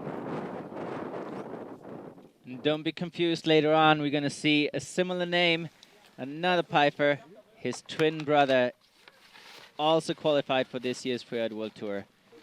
Let's see what the couple can achieve. Great drone shot here, showing the fluted spinal nature of this venue. And Liam heading out to the lookers right. Hope the slightly funky snow that some of the other riders have found out there doesn't get him hung up, but he's doing good so far, slashing that power. Yeah, as you mentioned, what a shot, what a power today. It's a long venue. Had a good chat with Liam and Berkeley about the difficulties of qualifying through the North American 4-star FWQ scene, and they've really had to fight for it, so I'm sure he's pretty psyched about being here today, first ever World Tour stop here in Hakuba. And guys, be aware, the riders from North America, they're not used to visual inspection. It's a little different format there. This is the first time usually they ride without having had hands-on, feet on the venue. Yeah, this is a Liam different ball game. First ever World Tour run, potentially first ever visual inspection, and Liam is stoked to be down. Nice power slashy, tree airy. Remember the lookers right is steeper than the lookers left of the venue, so probably get a bit more points for the line score of going out there. But just super solid, you know, good skiing, nice control, finding creative airs. Could be a good score for Liam. With a double in the shady part there. No tricks so far. Definitely the game plan was to put down a solid score for the first Freeride World Tour stop of the season, of his career. Let's see what it ends up in which kind of score. 4 lines in the green, 1 in the red. Not very far into the red, but just saying that fluidity was a little bit lower. A little bit of hesitation, just making sure he found the right line, which is good. You know, you want to find your right line. You want to ski where you want. You know, we saw one of the snowboarders, the Japanese snowboarder, not finding his line and being quite disappointed about that. So it's definitely better to make sure you find your lining. If that causes you a little bit of hesitation, then so be it. And next time, try to avoid that hesitation as well as finding your line. But good start to the FWT career for Liam. Got the score coming in soon, but just for now, we got Yu sitting in the hot seat, and good to have a Japanese rider sitting in the hot seat at the Japanese stop. It's pretty cool to see. Oh yes, he will be pleased. And Yu with the Peak Performance beanie on his head, as well as the Peak Performance banner in the background. Got a couple of Peak Performance riders here today. I think Taisuke, both the Japanese men skiers are on Peak Performance. Liam Pfeiffer, 65.33, coming in 4th at the moment. A bit of a side shake of the head. I think that means I'm not happy, but I'm not sad. Do I have to stay here and hold my skis in front of the banner a little bit longer? No, you're not filming me anymore. But no, it must be great to be down. And welcome to the Freeride World Tour. Good to have you guys. And got hopefully some it's for a long really time. strong rookies. We had a great rookie year last year. Was not easy to re-qualify with only 12 riders. That's right, and another rookie coming up now. Yann Dumax-Baudron. He came 4th on the FWQ in Region 1 last year, the Eurasia region.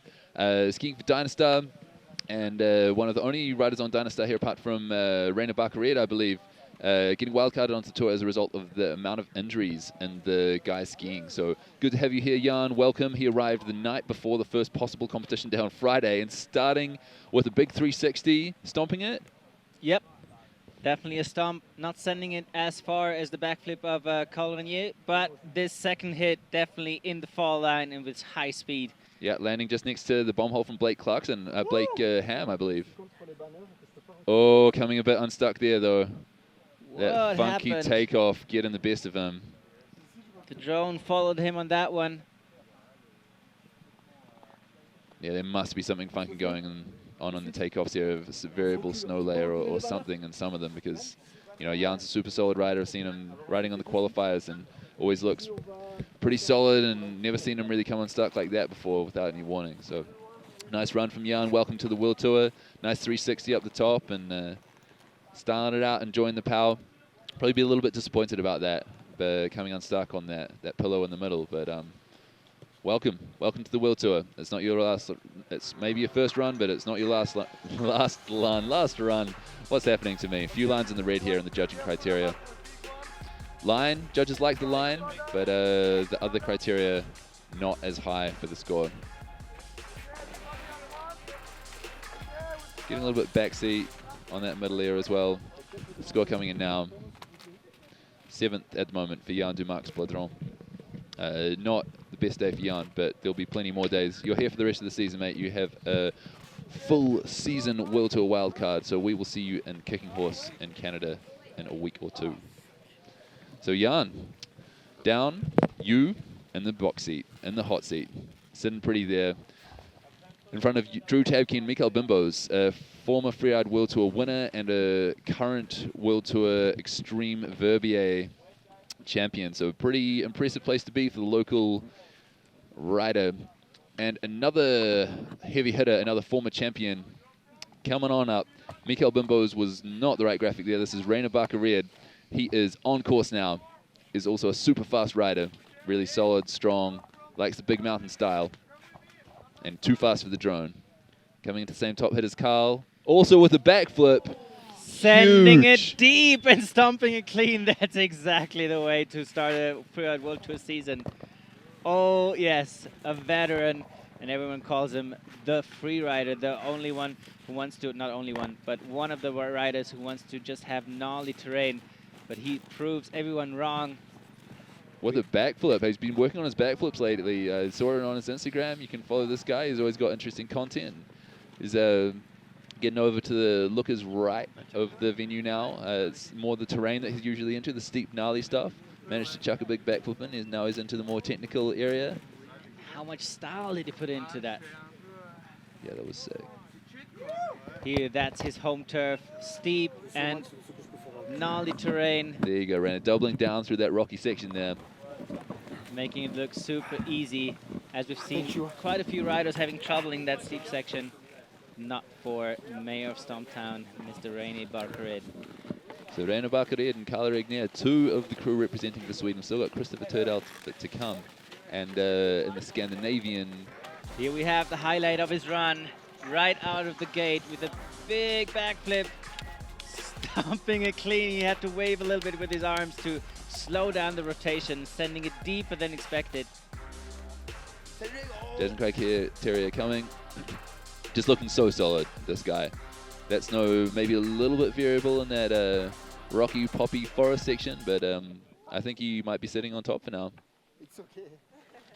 Here we have everything in the green. Line and Aaron style. Usually he does it with sending big, gnarly cliffs, but this time it was a big backflip of a natural hit right out of the gate. Yeah, it's interesting for me for Reine. His air and style was quite a lot higher than his fluidity, which is usually the other way around for him. I guess that was because he had put a little bit of traversing in to get across from that top feature where he backflipped to the bottom section where he skied the steep and slightly more technical zone. But cool that he's getting the air and style up these days, because if he can combine that, then it's looking at another really big season for him. And his 11th year on the tour. 10th year, sorry. Yeah. 76.67, Reine Barkered sitting second at the moment, so just behind Yu Sasaki. I guess they like to use 360, and slightly higher fluidity, I suppose, is probably what took it for you over Reine in that way. You know, he's only marginally higher, but he went out to the looker's left after the top hit that he managed to track, and kept the fluidity a little bit higher. So big ups to you after some huge heavy hitters. You know, Mickael Bimbes, Drew Tabke, Carl Regner Eriksson, you know, and now Reine Barkered and Yann Dumax, like everyone that's been before him, amazing riders. So to be on the top at the moment, it's amazing. Another rider who can definitely set the bar for the riders to come is the Italian Markus Eder in the start gate. Markus Eder from South Tyrol. One of my favorite skiers, I'm going to say. I'm just going to put it out there. These guys are all my favorite skiers, but Markus just putting it sideways and enjoying the power like that, it's just such a pleasure to watch. And will we see a 7 of him? I wouldn't be surprised. Don't want to jinx him. Flat spin 3. Really nice flat 3, Japan. Japan is the name of the grab. We are also in Japan, but just wanted to clarify that.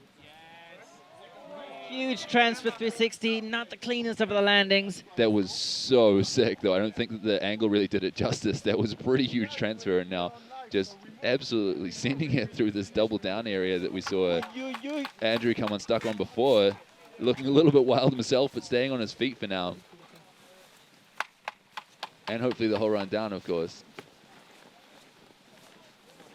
Markus following a track from Yu Sasaki, I believe. So really cool creative line so far, putting in a spread eagle just for fun, maybe intentionally, getting caught up in a tree, but I think he's already past the end of the judging line. So getting a little bit wild in the bottom half of the run, but huge flat 3, nice air, nice 360s. It's all coming together for Markus Eder. I think that transfer in the middle with the 360, I want to see that from another angle because that was pretty damn rad. Wow, like the action within seconds of each other, even though it's a really long run, but so many tricks linked right after each other. Judge criteria coming up, and it's all looking pretty good. Technique, the only one that's not all the way into the green, probably because of his getting a bit wild and rowdy down the bottom there. But with that line fluidity and air and style being up that high, I think it's going to look a really solid score here. Could be first for me. For me too. Have been surprised by the judges in the past, so I don't want to jinx him, but definitely, for me, the score to beat for now. He ticked a lot of boxes, aggressive riding. You can see the little bridge on the way to the finish corral. Score coming in for Markus Eder. I'd feel reasonably confident he'd be sitting in podium contention right now. Oh, yes. But something I'm interested in is that the snowboard men all came out firing with big tricks and just looked super confident in that snow. I think it might be snowboard to snow. Markus Eder still doing a super good job in there, though. 86.67, knocking Yu Sasaki out of the hot seat, getting a hug from Mickael Bimbes. This is the camaraderie I'm talking about on the World Tour here. Big time. What a solid score. The judges rewarded the heavy action-loaded run of Markus Eder, even if you said technique was a little down because of his rowdy run at the bottom. But his good friend now in the start gate, the Austrian Fabio Studer out of Koblach, Vorarlberg, local rider from Silveretta Montafon. Your home area. Yes. Representing. I'm going to get patriotic about New Zealand when Craig Murray runs, so you can say whatever you want here, man. And don't be surprised about another few stylish tricks with a... Oh, no! Ah! Damn it. Fabio just going down. So hard to see that. What a talented rider. Unfortunately, he was sick just a week before. Such a nice cork 3 off that top hit. It looked like he was going to be solid in landing. It's like one of his skis maybe dug a little bit differently. Maybe the snow is a little bit funky. He can do this trick in his sleep. He's done so many natural hits with a flat 3. Or a cork 3. Oh, cork 3, sorry. No worries. He can do the both of them. Yeah, oh yeah. Yeah, he's just cruising now. It doesn't look like he has any control issues. Just got a little bit hung up in that landing off the first hit. I thought he landed in a clean section, but maybe like caught the side of someone else's bomb hole landing or track or something. But this is becoming a popular air now. Big ups to Yu Sasaki for opening it up because it is sniper. Doesn't quite snipe it, catches the tree. Hope he's okay. Yes, he is. Oh, Ooh, scared me, Fabio. Yeah. You don't want to hit a tree coming down from about 7-8 meters. Yeah, plus. Well, this is a little bit scary for me now, because there's now going to be a track going off that drop into the tree, you know, because there's tracks going left and right of it and one going straight at it. So I really hope that the riders have done their homework. They know exactly what angle to take off that kind of drop, because it's tough. Tough takeoff there, not a lot of space and just a little bit over-rotated. What would you say? Yeah, it's just, I think the landing wasn't the perfect angle, and it's hard to know that from the top. He was solid in the air and got a little bit unlucky on the landing. He'll have another chance another day, and I'm looking forward to him taking that, because he's a really fun rider to watch. So we are exactly halfway through the guys skiing now, and the next big name coming up. Oi, oi, oi. Here we are. The man who needs no introduction, but we're going to give him one anyway. After the score comes in for Fabio Studer, only 5 points, unfortunately, for Fabio. Hitting that tree, I think, would really have knocked his score. Don't scare the judges is a pretty solid rule, and I was scared. I guess the judges were too, so that's the reason for the very low score for Fabio. He takes a lot of premieres on the Freeride World Tour, and definitely we didn't have anyone having that many X Games medals around his neck in the past. Of course, he's no stranger to free riding. He has been kicking or hitting back country kickers and big lines in Alaska for years now, and now it's time to show his skills on the Freeride World Tour. Tanner Hall on course. Tanner lining up this first natural hit that we're seeing other people trekking off already. What do we got? Huge 360. Nice cork 3. Nice grab in the cork 3 too, stomping it. Lining up another hit straight away with the backflip and stomping that one too. Coming a little bit unstuck on the run out. A little bit of a side slap there, was it? Yeah, just a little bit of a delay. And a 360 as well. Cork 3, backflip, 360. Putting in a nice grab there too. Styling his way down here. Grab to shifty. How many tricks can you do in one run? Yeah, no surprise that we see a ton of tricks. He has them all in the bag. Up to a triple backy, he has them all. Lining up another feature down the bottom here. A little bit blind in that bottom takeoff. Kind of hard to see what you're doing in coming to that bottom area. Tanner lining up another feature. Bouncing off something into the end of the judging area. Wicked run from the first World Tour stop for Tanner Hall. Good to see him here. Good to have him here. Nice to see a show like that, see how creative you can be and put how many tricks into a run like that.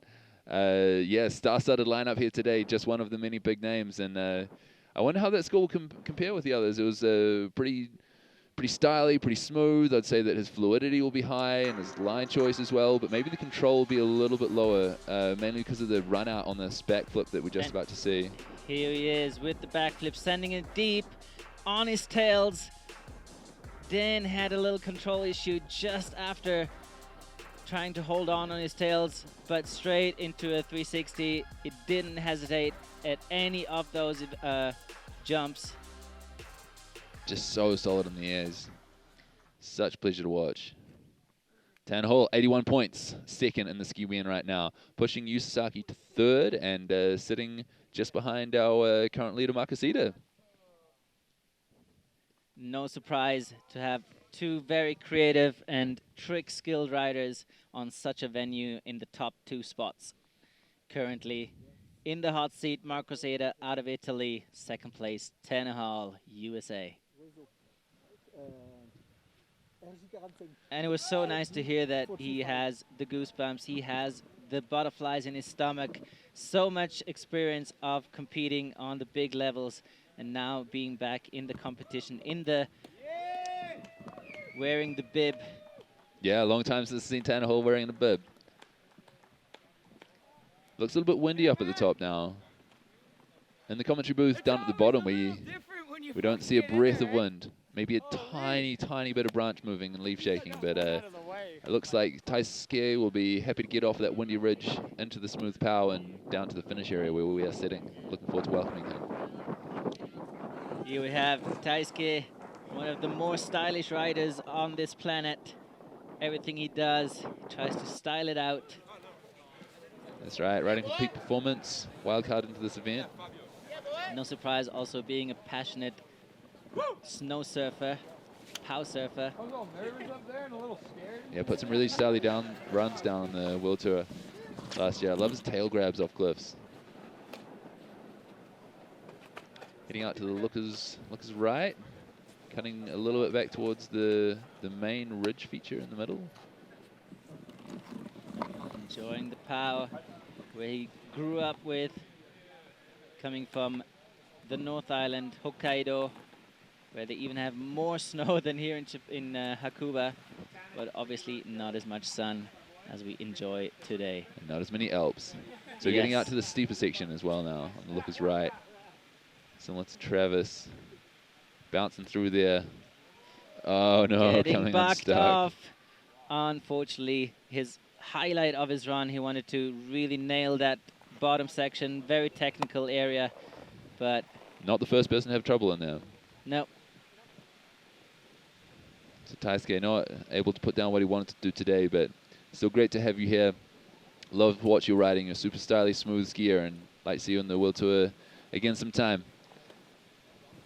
Just for now, your compatriot Yu Sasiki sitting in third place, central podium. So what's going on in the snow layer here? He pops off, and then coming off the next one, it's just way harder than I think he expects. Gets a little bit bucked into the back seat before he takes off, and if you're already back seat when you take off, it's no help for landing. Yeah, that's the wind effect, or the wind affected snow. Had a lot of wind with the snowfall.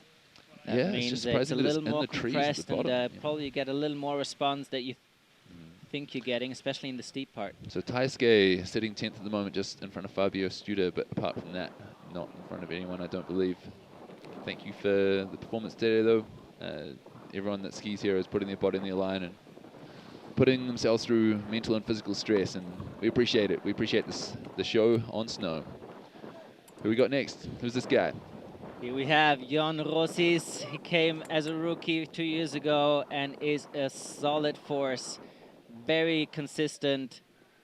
He has a few tricks in the bag, and especially his line choice is something I remember from his runs in the past 2 years. Always solid, creative, and going big. Nice 360 tail off that first hit. Little bit of a side slap maybe on the landing, kind of landing side hill, pretty tough to stomp that clean, but puts up a powder cloud and skis out of it.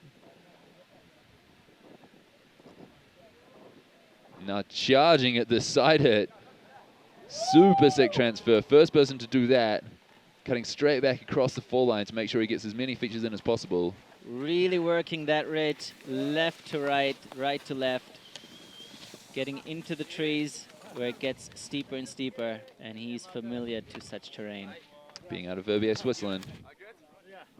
Yann Rausis was actually my pick to win today. Ooh, have you done the fun bet? Ooh, the peak performance fun bet. Yes, I have. And you can do that at home too. Yann just charging through this pow. Taking the right Stompies. angle, clearing the tree to his left.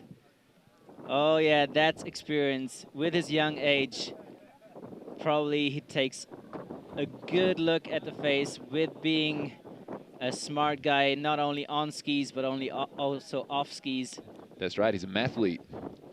Mathlete Yann, he's doing a master's in physics, or maybe he's finished it now, but smart guy, smart skier, really cool bottom air. I like that a lot. That's a section that lots of people have skied through and no one else has hit that air, so you know, it takes a lot of finding that kind of stuff. You know, it looks like, oh yeah, of course you just ski straight into it when you're watching it on TV at home, but looking at it from the other side of the valley and semi-fog for a couple of days, you know, you got to be pretty sure about something like that. Pretty big ups to this guy for finding it, hitting it, and stomping it. Unfortunately, his air and style and technique is down, probably as a result of that control issue on one of his other airs, but overall impressive performance from this man. Big bummer. If you have a full run and one issue just takes you off a good score, what a shame. But you better go down trying than not trying at all.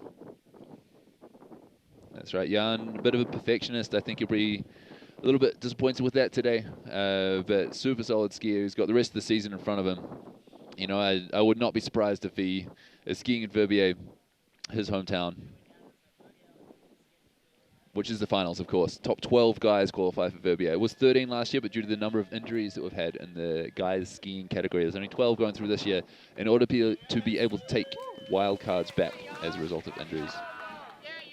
There's the Peeps banner. Big ups to Peeps. They are the new safety partner along with Black Diamond of the Freeride World Tour. Yann Rausis is coming in at 6th at the moment. 70.67, not a bad score. I believe that's still in front of Mickael Bimbes, who rode first and didn't have any control issues. You know, he rode fast and fluid and did some cool airs with tweaked out shifties and things. But Yann with his creative run, you know, sending 2 different hits that hadn't been hit by anyone before and stomping them really clean. Although he might have had a little bit of a control issue on one of his landings, I think, maybe because of the angle of the landing rather than his stomp legs. Sitting in, what was that, 5th or 6th at the moment. Still pretty good. Definitely up there. We had some. We have a solid pack around the 70s to 78, and then of course the 2 top guys so far with Markus Eder and Tanner Hall separating themselves off the pack with an 85 and an 81. Next up, Berkeley Patterson. He is back on the tour. He was a rookie last year, really impressed us with his first couple of stops.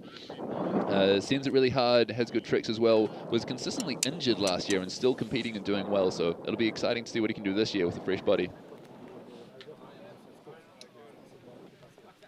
Always known for going fast and fluid, taking airs bigger than some of the other competitors, and also throwing a trick in or 2, and this is the venue to do it. Sick flat 3 and stomping it. Little bit of a hands down, but I don't care. That was an amazing hit to see. No one else has flipped that, I don't think. Putting in a tail grab off the top air, flat 3 off the next one. Just looking really solid. He must be training hard because he is skiing strong.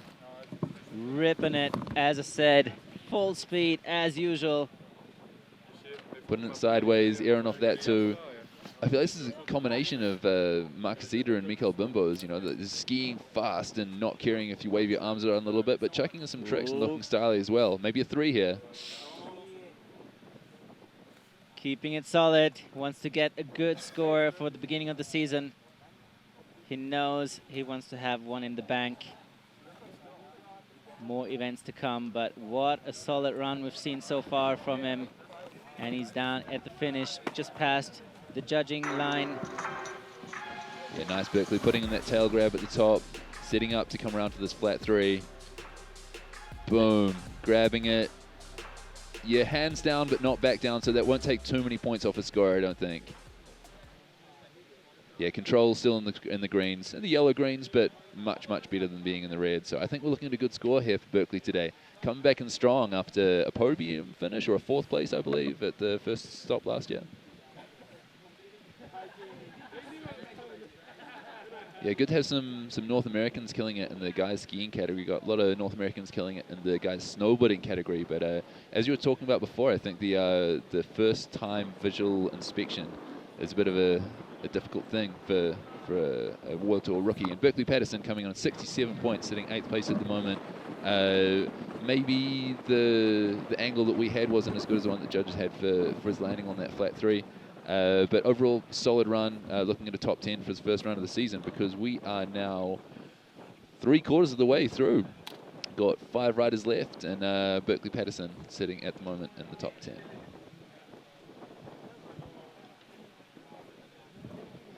And that is where we are, looking at the beautiful Japanese Alps. A little bit of wind around the ridges at the moment. Hopefully it's not too cold for the athletes up there. They've been up there a long time. It's a bit tough if you're walking up from the valley bottom. In this case, there was a little bit too much wind for the early lift to be open at 5:30 to get the athletes to the top via the lift system. So they've all been boot packing from the bottom. And as you can see, it's a pretty long venue, 440 vertical meters, and that's just the venue, to the finish line of the judging. So that's not counting all the other parts of getting up to where we are. There was a little bit of a bus, a little bit of a snowmobile, but quite a lot of hiking. So hiking, getting sweaty, standing around in the cold at the top, trying to keep your legs warm, trying to keep your legs warm, trying to stay ready, and then just be in the zone and on point to lay down a fire run like Berkeley just has. Sitting at the bottom waiting for a score. We already have it. I don't know if he has yet, but Markus Eder is still sitting in the hot seat for now, giving Berkeley a wad up and a high five. Some heavy hitters still to come. Aymar Navarro, the wildcard Kai Peterson, Kristofer Turdell, Greg Murray, the Kiwi, the second part of the siblings, Tom Pfeiffer, and finishing up with Grifen Moller still to come. That's right. Vadik Gorik and Leo Slimet not competing today, but both hoping to be back with us at the FWT stop in Canada. That is at Kicking Horse, which is in Golden, British Columbia. So we've got another couple of injuries as well, unfortunately, at the moment. Just to tell you a little bit more about that. Out for the season, we have 30 seconds. We have actually Aymar Navarro dropping, but just quickly. Out for the season, we have Hank Billis, unfortunately, Sam Lee, Ivan Malikov, and also Konstantin Otner. So huge shout outs to all of them. Big love, get well soon to all of you. We can't wait to have you back on the tour because you're super sick skiers, positive, professional personalities that we love having around. So let's look at Aymar Navarro for now while we send love to all the guys that can't be here for the whole tour stops. And then we'll let you know about the one tour stop injuries apart from the two we just told you in a second. Aymar Navarro looking like he's having a little bit of a GoPro issue right now.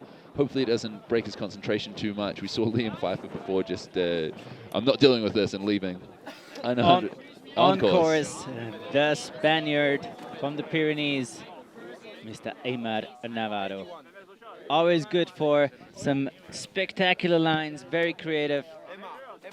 On first sight, I'm pretty sure he was like, what shall I do on this face? He's not the one with the biggest tricks in the bag, but definitely some amazing solid skiing. Biggest and if you want some proof, just go online and type in the South Lines. Have a look at this double. Yeah, Aymar! Holy crap. I didn't even know if he knew he was going to land that while he was in the air. He put the landing gear down. Must have his transceiver on full send mode. You're right. I was like, oh no, he's going to overshoot that first section. But no, perfect timing. Stomped the hell out of that flat pillow. Aymar Navarro, pure free rider. Like you said, South Lines, really impressive project in South America where he super sends and taking the same approach here in Japan today. Here going into the Nar, no surprise that he chooses the rider's left side where it gets really steep. And not so far off the terrain he's used to ride from the Pyrenees. Nice. Getting a little bit backseat through that section, just like everyone else has pretty much that's gone through that zone. Must be something going on with the snow, but keeping it together, skiing strong. Solid run from Aymar. Really creative double up top. Legs of steel from that guy.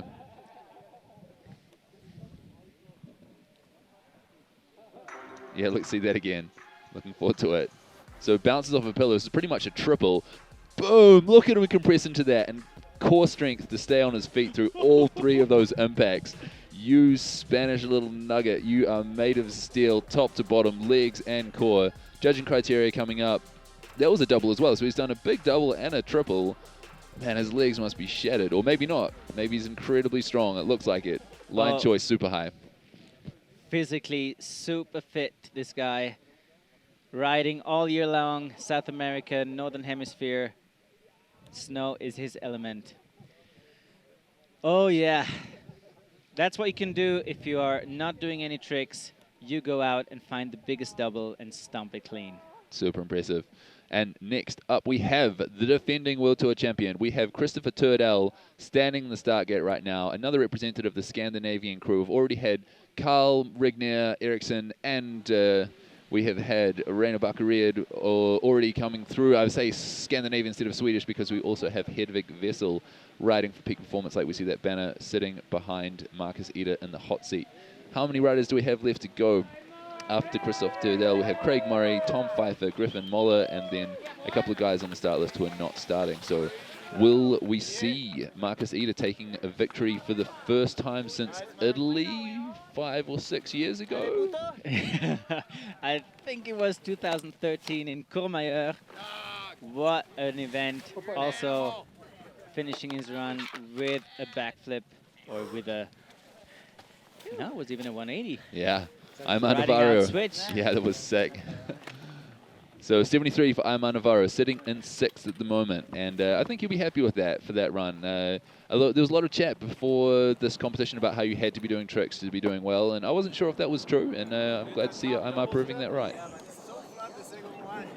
Here we have the reigning world champion, and it was predictable because the solid skiing he showed from the get-go when he showed up at the Freeride World Tour was so impressive. Kristofer Turdell out of Sweden. Yeah, I'm going to give a bit of a rant about the competitions he's won in Sweden before he started competing on the qualifiers. Once we stopped watching him send massive backflips and stomping them. Super clean, as usual. He makes everything look so easy with Mach 3. Yeah. Skiing, everything is so smooth. Probably his legs just don't move at all. That's why it looks all so easy. Yeah, it looks like he puts in grabs because he's bored. You know, he's just hanging out in the air waiting for something to happen. Oh, I might as well grab my skis. You know, not doing anything else. I'm just hanging out up here. Yeah. Nice shifties too. It's looking so smooth, it's like you're saying, having fun, enjoying himself in this playful venue. Also heading into the steeper section, no surprise. Please don't hit the tree. Nah, he's done his homework. There you go. That's exactly what I was talking about. He knows exactly what angle he was going for. There's 3 or 4 lines off that, and it's so easy to follow tracks. But he said, no, I know where I'm going. I'm going to ski further right, and there'll be a fresh landing there. He's a smart guy. He's already down. It's past the judging finish line, heading towards the finish corral. Super, super smooth line. It's just so hard to not give him a good score. Yes, you're right. And it is on a consistent basis. That's what he does. Waking up, just skiing strong every day, all the time. And of course, growing up in the northern part of Europe, the snow is not always the best. You learn how to stay on your feet, still maintaining to try tricks, whatever the conditions. That's how you become a good skier. Go out there and ski in all conditions. You will eventually, maybe, become the turtle. The turtle, the man. The consistent Scandinavian, but which one are we talking about? We've got Kristofer Turdell, we've got Reine Barkered, we've got Carl Regner Eriksson, we've got Hedvig Wessel, 4 consistent Scandinavians. There's somewhat of a theme going on there, but before we see any of the other Scandinavian ski, although we've seen the 3 guys from the skiing men's category, we have a different skier. Sky is a good description, actually. We have Kai Peterson coming up. Do you know who it is? You should. Kai Peterson, who is he? Didn't he just get, like, the Powder Award Skier of the Year? Yep, and he has also competed in one FWT event before, back in 2012 in Revelstoke, and he won that. So he has a 100% success rate right now in World Tour competitions. Let's see if he can keep it up today as the score comes in for Kristofer Turdell, 75.67. Didn't we have another 75 just before? Because 75 was Mickael Bimbes, and we had someone else 75 point something, so it's getting real crowded in that 75. It is. I think 75, wasn't it, Drew? Sorry, to not know all the scores by heart, but definitely in there. Not one of the top scores. Not sure what was the problem with that. Everything was clean, but the judges know better. Here we are with preparing ourselves for the next rider to come, and it's a wild card. That's right. A famous one. Yeah, got some big name wildcards in this competition, partially a result of injuries to the qualified riders. Happy to have them here. We've got high fives going around. Like I was saying, great to see the camaraderie. Kristofer Turdell getting reminded to go stand in front of the sponsor wall while we wait for his score. We already have his score. I wonder if he does as well, but you got to go stand there for a little while. Tell everyone about how great Hakuba Valley is. Before you go and hang out with the rest of the riders, maybe enjoy a beverage later. Yeah, maybe we can use the time and talk a little bit about our next rider. A very short notice wildcard from Canada, Kai Peterson. Even no stranger to the Freeride World Tour. He appeared once, 2012, if I'm not mistaken, on the Big Daddy in Revelstoke. And he is back for a Japanese stop of legends. What snow conditions. He loves Japanese snow. Hasn't been here for many years. Not sure if this is Kai Peterson. It's a pretty New Zealander-looking Kai Peterson in the start gate there. It actually looks like Craig Murray. So whether Kai is late or hopefully skiing today is the question. But the shot we just saw of the start gate, we do have Craig Murray in the start gate, and it appears that Craig will be starting before Kai. Hopefully Kai will just be starting later on, but Big up to Kai. Hopefully see him soon. And big ups to Craig. This guy is just absolutely on fire. Taking home second at the Verbier Extreme last year, I believe. Oh, yeah. Yeah. Man, you know him better, but I know him for 2 years now, and he just keeps impressing me all the time. And I'm not short of just saying he could be a next Kai Peterson. Kiwi Kai. Like, no joke, this guy. He has all the tricks in the bag and goes huge with a 720! Cork 7 tail off the top hit is the ski yeah. version of Travis Rice. This is unbelievable stuff from the young New Zealander. The youngest ever on the World Tour last year. He is in his second season. I'm going to call him a super rookie still because he is just riding so hard, so strong, so confident of everything. Where is he going now? Keep the momentum up. Looks like he's cruising when he's not sending. Just in between hits, he just looks so relaxed. Going straight into that steeper zone. Hopefully, in my eyes, that he'll get over to the same air that Yann Rausis found, because that was super sick. And just pointing it through there, so quick and smooth. Nice, putting in a grab, famous for grabbing every single hit that he does. Craig Murray. Rad run. Absolutely rad run. Of course, the big meat of his score will come from the top section. I would say a little bit unfortunate to not follow up to this amazing action we've seen off that first wind lip. Yeah. We've seen other riders kind of stepping up the game further down below too, but have a look. He just missed the grab, going for it though, but what a stomp. Kind of had a little air in the run out as well, you know, just making a turn off a small air while skiing out from a cork 7 off a natural hit, you know, just all in a day's work for Craig Murray. And this is where it gets tough for the judges. You have such a highlight action, and unfortunately, not to put down Greg's run at the bottom, but still we've seen some other hitters that kind of tick the boxes at the bottom section more, just like Markus Eder in my put eyes. more features on with more tricks. And so where do you put him now? You have this amazing highlight, probably the best and hardest trick we've seen so far in the ski category.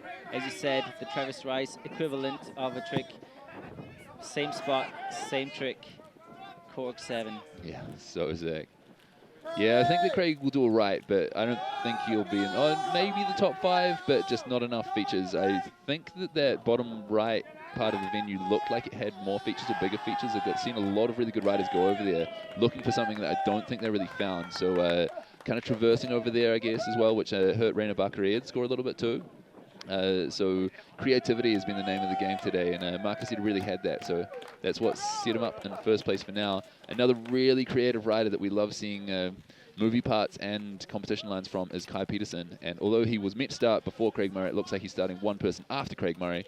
Craig Murray having just got down throwing a cork 7 tail grab, and Kai Peterson in the gate now. We'll see how it compares. You know, it's thought it would be the other way around with big shoes to fill, yeah. But Craig Murray throwing down the gauntlet to Kai Peterson. Oh, yes, that's for sure.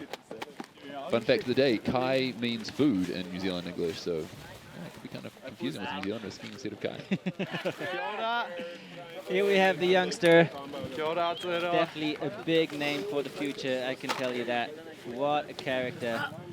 So nice to hang out with him, and so impressive the way he skis. Craig Murray looking stoked. Out of Wanaka, New Zealand.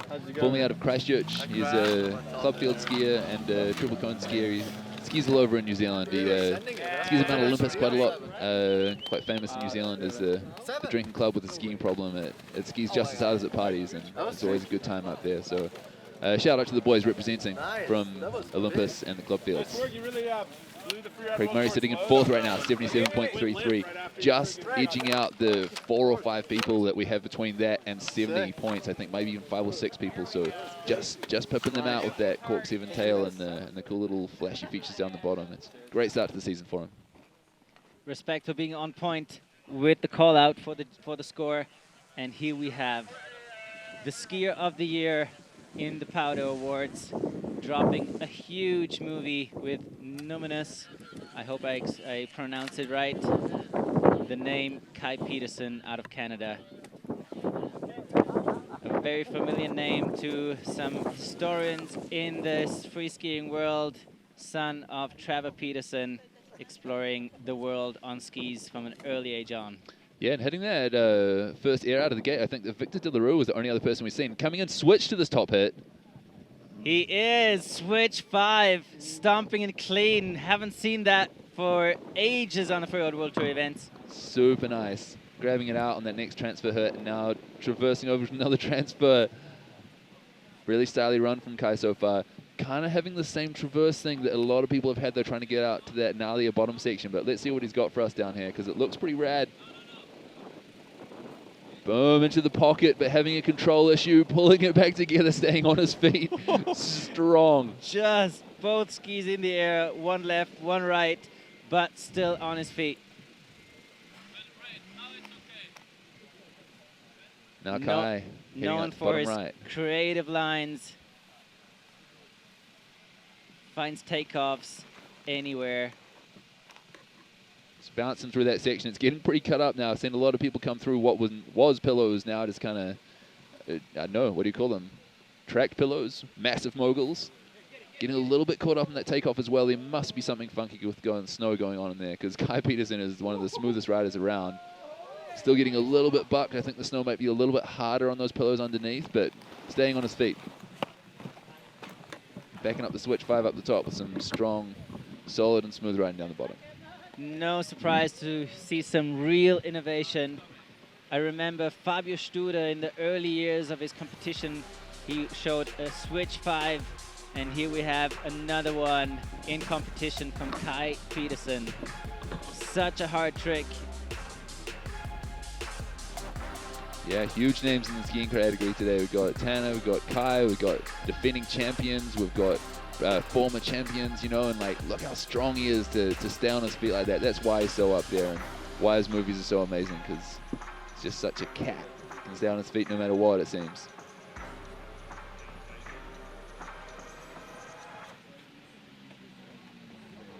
So, after all of this, after all these huge lines from the heavy hitters, big tracks that we've seen today, as we kind of expected, but still blows my mind, we have 2 riders left, 2 young North American skiers. One a rookie from last year, and has re-qualified for the tour. So Tom Pfeiffer, the brother of Liam Pfeiffer, saw Liam make his way down the Looker's right side of the venue earlier already. I wonder if they scoped together, and maybe they will, the Canadian twins, choose the same line.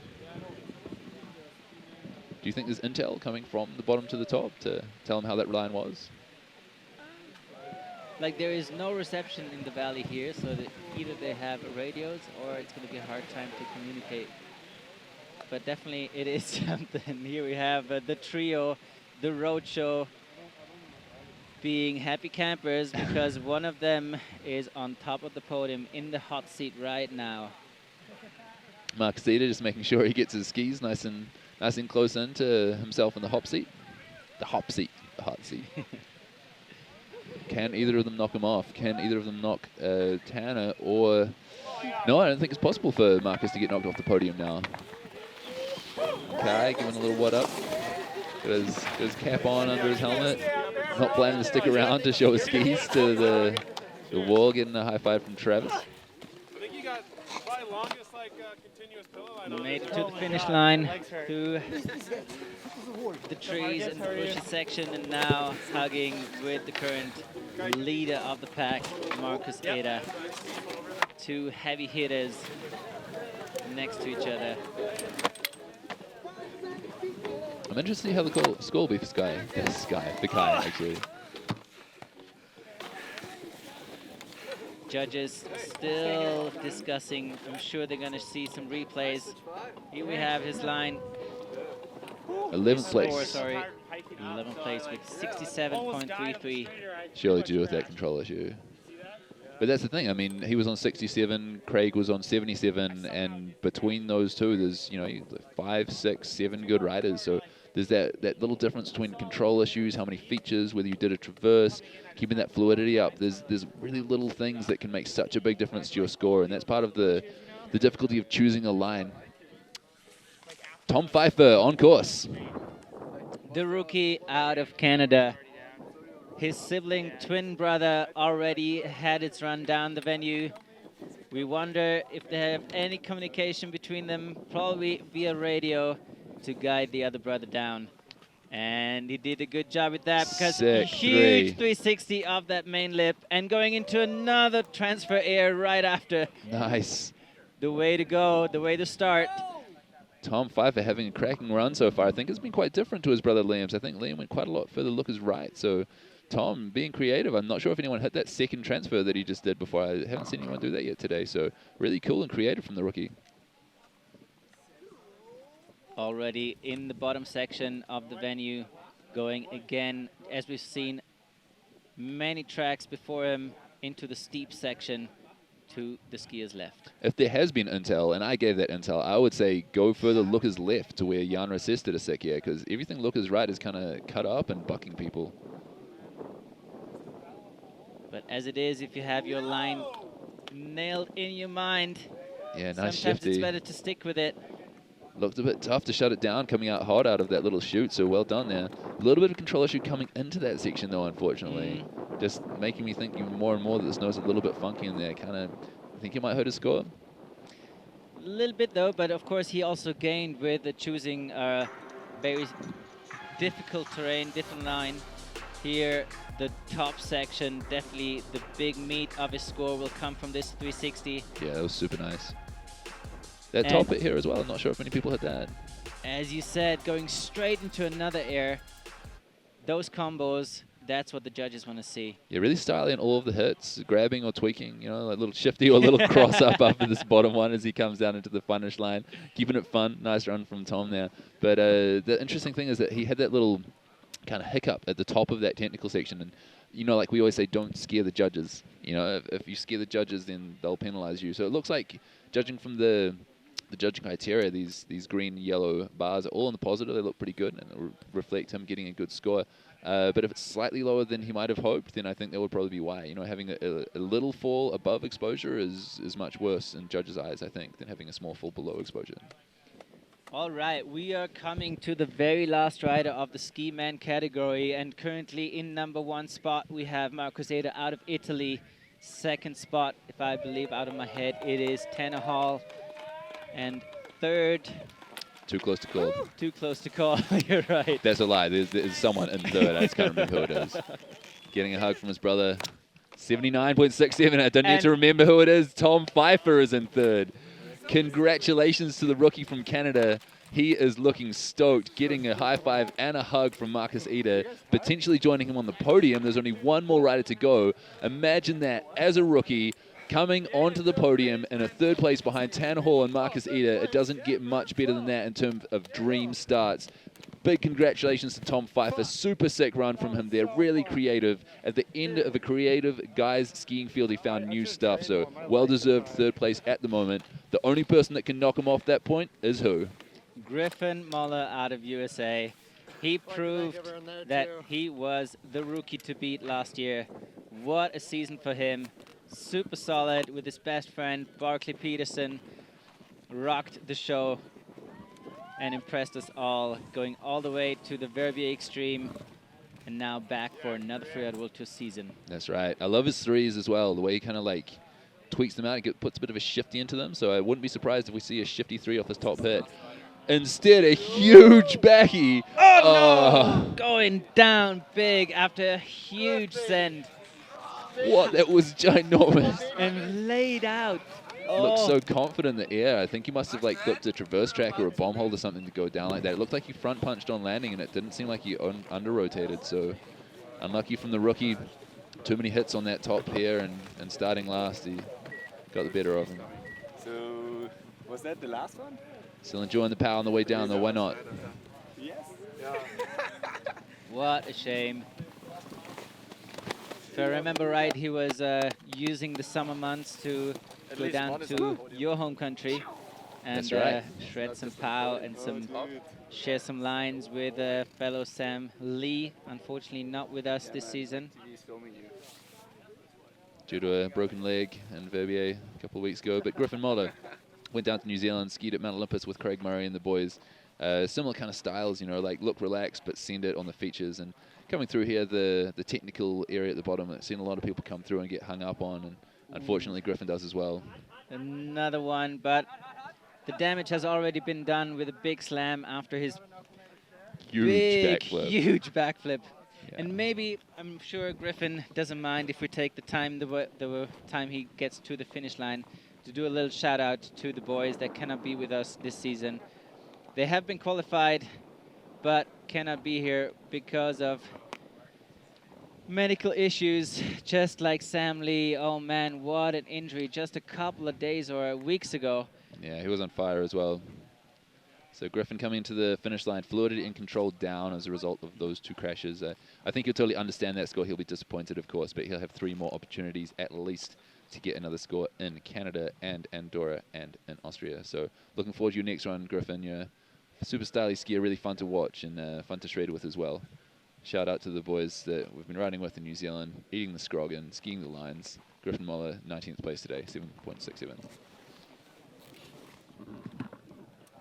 So that wraps it up. That wraps it up for the ski guys category today. We have a rookie on the podium. That's, I don't know, not a surprise, but we couldn't have predicted it as much as we could predict in Markus Eder and Tanner Hall. Big names. Big names, and they proved to be the big names because 2 of them are on the very top of the podium. We're going to see the overall score of today in a minute, and of course it is reflecting the overall ranking of the Freeride World Tour at the same time, being the first stop of the 2019 season here in Hakuba Valley, Japan. That's right, so Grifen Moller making his way into the finish line now. You're going to see the results for the entire field in a second. And shout out to Leo Slimet and Vadik Gorek for not being able to make it today due to injury. Markus Eder, #1, first victory since his home country Courmayeur win in 2013, I believe it was. Tanner Hall, second, first ever competition on the Freeride World Tour, taking home a 2nd place. Well done. Tom Pfeiffer, also first ever competition, but coming as a full rookie, 3rd place behind 2 big names. Well done. And the local, Yu Sasaki, 4th place. How good is that?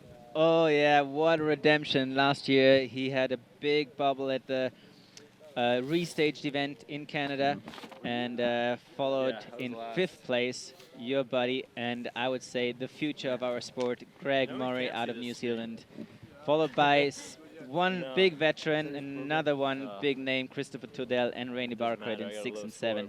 Yeah, that's right. We've got Markus Eder and Tanner Hall as big, video names. Then we've got Reine Barkered, Kristofer Turdell, and Drew Tabke as former Freeride World Tour winners, including the current World Tour champion. Yu Sasaki and Tom Pfeiffer, first ever competition on the Freeride World Tour, taking a 3rd and 4th.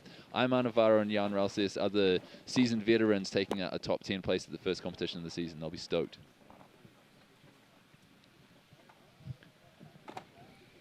Ski men have a 2nd page, a lot of heavy hitters not having the best day of their season. Mickael Bimbes with a solid 70, super fluid run.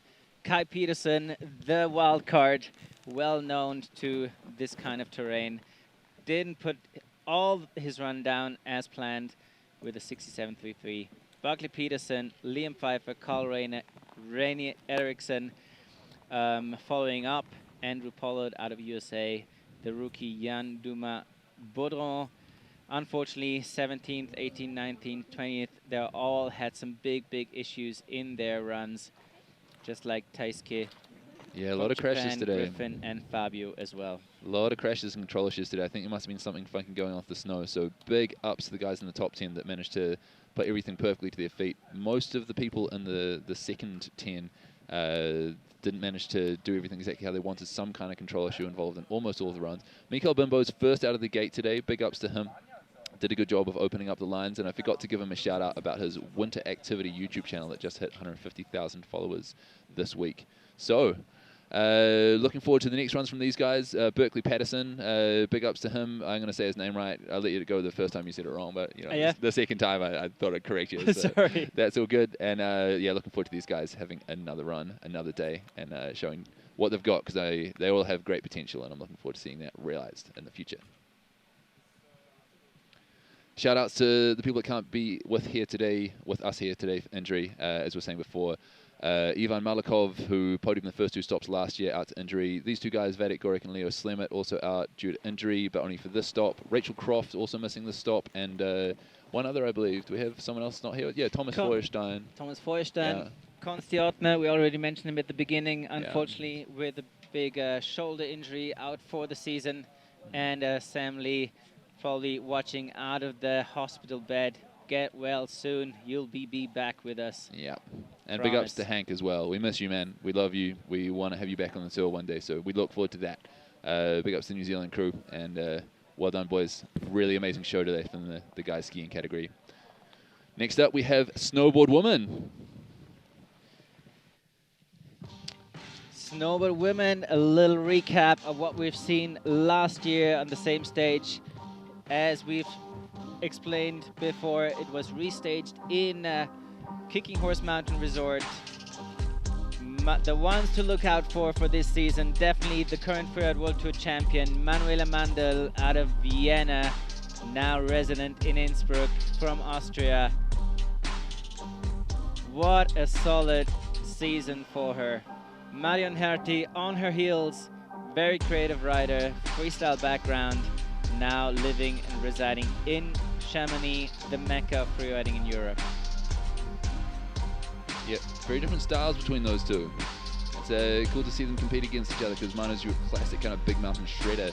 Wakana Hama, also a different style, coming from a border cross background and also still competing in border cross. She competed here when she won the 4-star 2 years ago, and then competed on the whole World Tour last year. So the local rider out of Hakuba, Japan, sponsored by Nagano Snow Shuttle, that's taken us from the airport to our hotels here. She is also one to look out for today with podiums and I think a win on the World Tour already. She had, exactly, coming in with a win last year with her wild card. And kicking things off here will be the French, now residing in Chamonix, Marion Haerty, second in the start gate, Nicole Kelly, one of the rookies, Anna Orlova, the Russian, already very experienced Freeride World Tour and Freeride World qualifier rider, Anna Orlova in third. That's right. By Wakana Hama, the local rider, good success here before, so hoping to have another one for her. We had Yu Sasaki coming in on fourth on the guys skiing, so it'd be great to get another good result from a local rider in the Japanese crew. Erika Vikander, whose name I said wrong the entire last season, so apologies for that. Good to have you back. Looking forward to you shredding again. As you're saying, the defending World Tour champion Manuela Mandl, looking forward to her on this venue today. I think it could suit her quite well. And Maria Kuzma back on the World Tour after 7-year hiatus, I think. She's been on the World Tour before, but it was like 2011, I think. That's some time ago. 2010, 2011, so a long time between stops on the World Tour for Maria Kuzma. Looking forward to having her back. But first up, on course, in a second, it is Marion Haerty, the defending champion from 2017, looking to take her title back off Manuela Mandl. And she is just dropping in right now on the lookers left of the course, going right out to the power, making sure she gets some good turns to start her season off. Oh, yeah. First turns are always the most important ones to get you into the mood, into the zone. She chooses wisely, going for a 360. Not sticking it clean, unfortunately.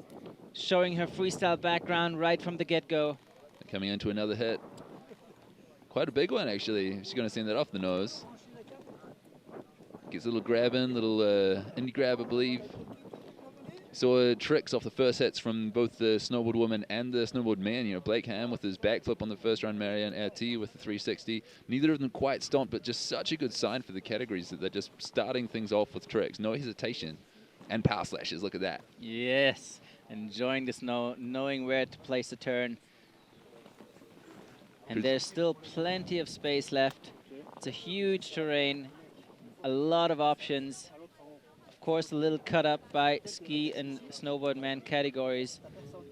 But as you can see, fresh landings to be had. Putting another indie grab there, cruising on past the drone rider. If you're wondering who that guy in the yellow jacket was before, he's flying the drone that's filming. And Marion Haerty grabbing it out again, enjoying the snow at the bottom, getting a little bit cut up at the bottom of that funneled chute. And I think she's passing the judging criteria line right about now. But awesome to see, starting off the women's snowboarding category season with a 360. Not quite putting it down how I think she would have liked to, but big ups freestyle is the future of all the categories. Here we have her attempt, unfortunately a little bit off on the landing. Backseat, had to butt check that landing. Definitely not favorable for her score, and she knows, but you better try. Yeah, it's cool to see freestyle straight out of the gate. I remember when there was a 360 on the VB Extreme from the women's category, and it was a big deal, and now it's the first hit of the season. Control a little bit down there because of that crash on or butt check on the 360 landing, but all the line fluidity, air and style and technique in the yellow to green line. So the judges liked the rest of her run, that she was smooth and flowy and going for grabs off pretty much every hit. So 50, 55, 60, I would say, is kind of where the judges usually start off with a placement score where they think they'll see people both above and below her in the rankings overall. Not a bad run from Marion Haerty to start off the season.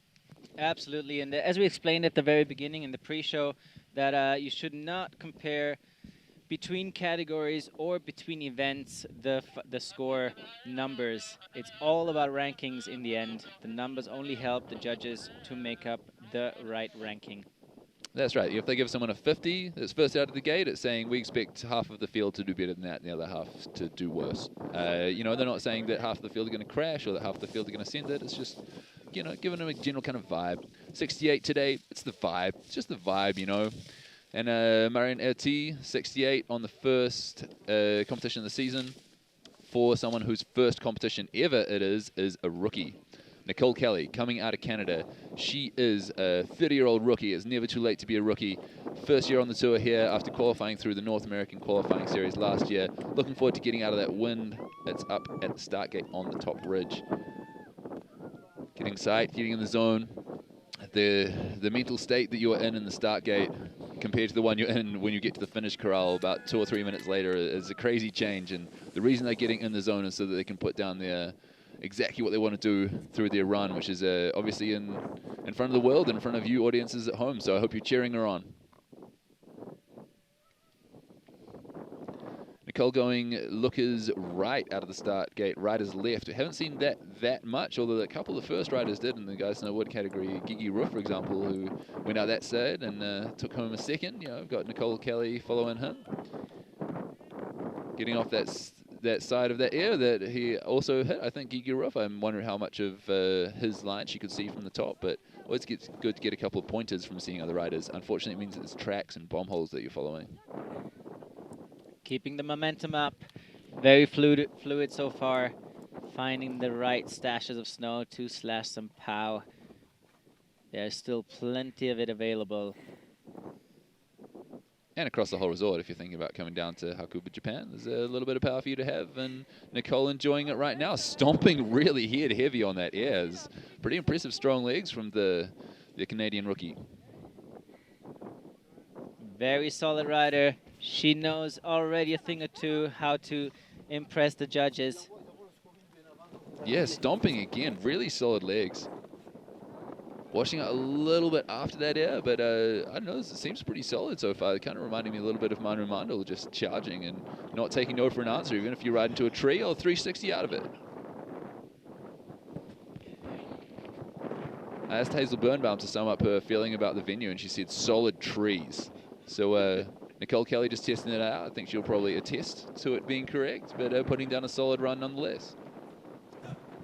Not solid enough for her. It didn't bug her off. Definitely the top part of the venue until this hit. Definitely the meat of her score. As we have air and style in the green, fluidity a little bit in the reds. But overall, I would say a very solid run. Solid run, but not as solid as Marion Haerty, I'd say. Marion, although she also had a control issue and a little bit of a butt check, she was a little bit faster, a little bit more fluid. I think you might have seen in the judging criteria that Nicole's scores were down there. But solid landings, really stomping that, but maybe a little bit fast between their features would put her in podium contention more often or this year, because it's a bit of a step up to the girls on the Freeride World Tour. These snowboard ladies have been sending it, and wow, the level is high these days. Here you have images of potential terrain for you to ride. Make yourself a tourist, if you are a shredder of a local resort, here you can be a tourist again with foreign signs, foreign language, and foreign pow. And amazing foreign food. The Japanese food in Japan is better than the Japanese food in other countries, I've got to say. The authentic freshness here, it's pretty good. Come on down, check out Hakuba. Look at those mountains. You want to ride them? Yeah, you do. Next one up in the start gate, the rider from Russia, Anna Orlova. No stranger to the competition scene. She has paid her dues on the qualifying series for years. Some of the years really, really close to qualify, but then finally she's on, and she is a force to be reckoned every stop. That's right. She was here competing at the 4-star a couple of years ago when it was a fight between her and Manuela Mandl to get onto the Freeride World Tour, and I'm really glad to see that they're both on it now because they totally deserve to be here. The ripping Russian rider showed me around her home resort of Sheregesh, or not her home resort, but a good resort that she likes to ride at, and sending airs like this, just like she did at that place, she does it at this place too. They're both powder-filled resorts with nice airs to hit and transfers like that one. Really nice transfer from Anna there. Making great use of the terrain. That's what the judges love to see. Very confident riding.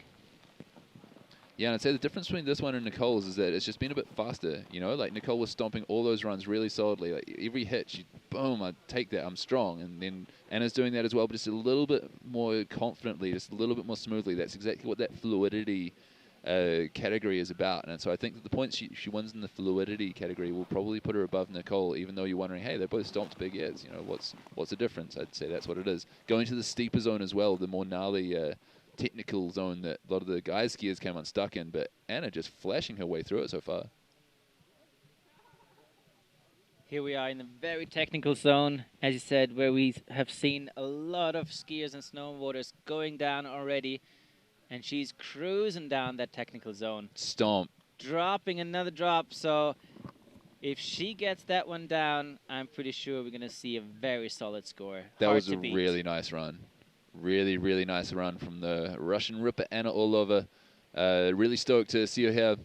Sad to not see her country compatriot Ivan Malikov also here. He's also a great personality and a really stomping, ripping rider. But if we can only have one Russian here today, at least they'll put down an amazing run. Big ups to you, and big props to Ivan as well. Looking forward to having you back when your knee is better.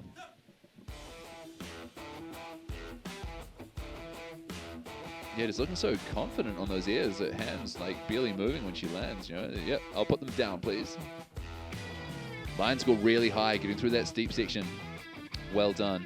And all the other categories as well. She knows how to tick all those boxes to impress the judges, and I'm not surprised if we have a new leader. Yeah, I would be surprised if we don't have a new leader. 78.33, there you go. Really, really good score for Anna. That's going to take some beating for the rest of the field today. We've got 4 more riders, including the defending World Tour champion, and you can see from that smile on her face that she's happy. She knows she's done a good job here today after all that preparation in the last few days. Well done. Big ups, Anna. Take a seat in that hot seat. Yeah. Make yourself comfortable. Yeah. Put some sunscreen on. It could take a while. Yeah.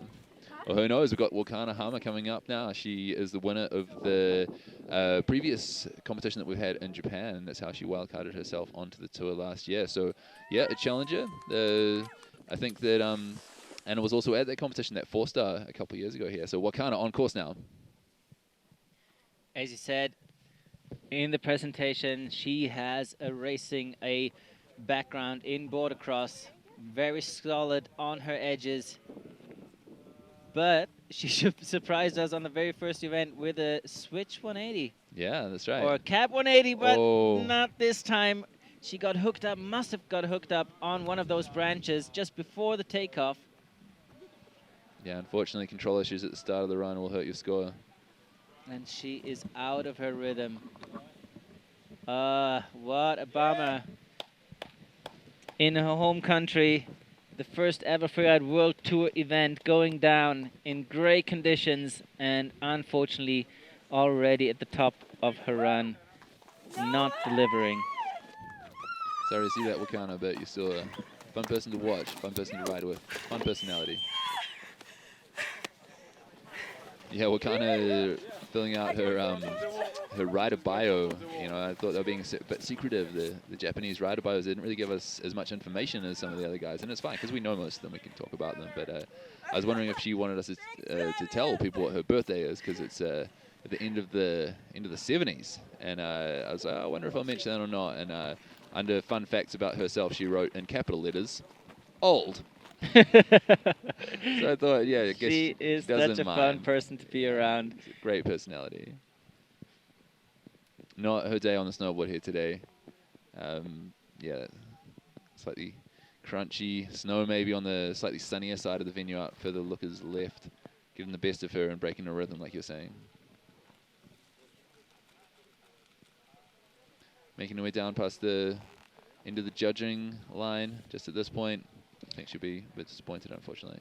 Yeah, a little bit of a run, what do you call it, a run of shame to the finish line. She knows all her fellow Japanese friends and fans are watching.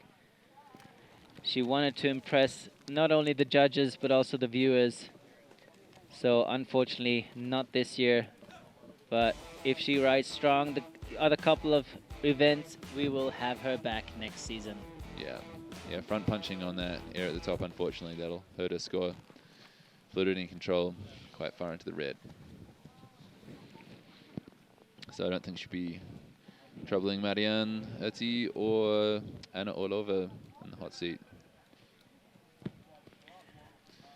Next up, Erika Vikander. Erika Vikander, the Viking. Erika the Viking Vikander. I still don't know if I'm saying her name right. I know that I was saying it wrong all of last year, but it's more important that she puts down a good name. I mean, a line. You got confused. Can we start again? Yeah. Erika Vikander. We're not live. No worries. No. Oh, okay, cool. It's just a practice round. Yeah. Well, Erika dropping in for her non-practice practice run. First on the tour this year for her, returning after a successful rookie season last year. Going out and dropping that power a little bit further right than where everyone else has skied, because it looked like it's getting a bit cut up on the left side. Coming past the safety team now, lining up that windlet. Slashing some power turns. We haven't seen so many people get into the middle of the central core at the top, and she's been rewarded with some fresh snow for that. If you just tuned in, we explained a lot the snow conditions. It was a lot of wind over the last couple of days combined with snowfall. So the top section of the run is a little wind affected in some of the ridges for the takeoffs.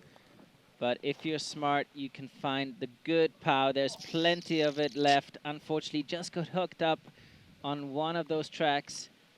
Yeah, I think those traverse tracks might be setting up a little bit. You can see that they're kind of in the sun, and when people have ridden them and they're warm, they can kind of go a little bit harder than the soft snow around them. So I think she might have got caught up on one of those, unfortunately. Look at that power, though. Where it's not been skied, it is just super nice, and she's making the most of it. I like her dropping to the chute before as well. Connecting the dots nicely. The bottom section definitely way better.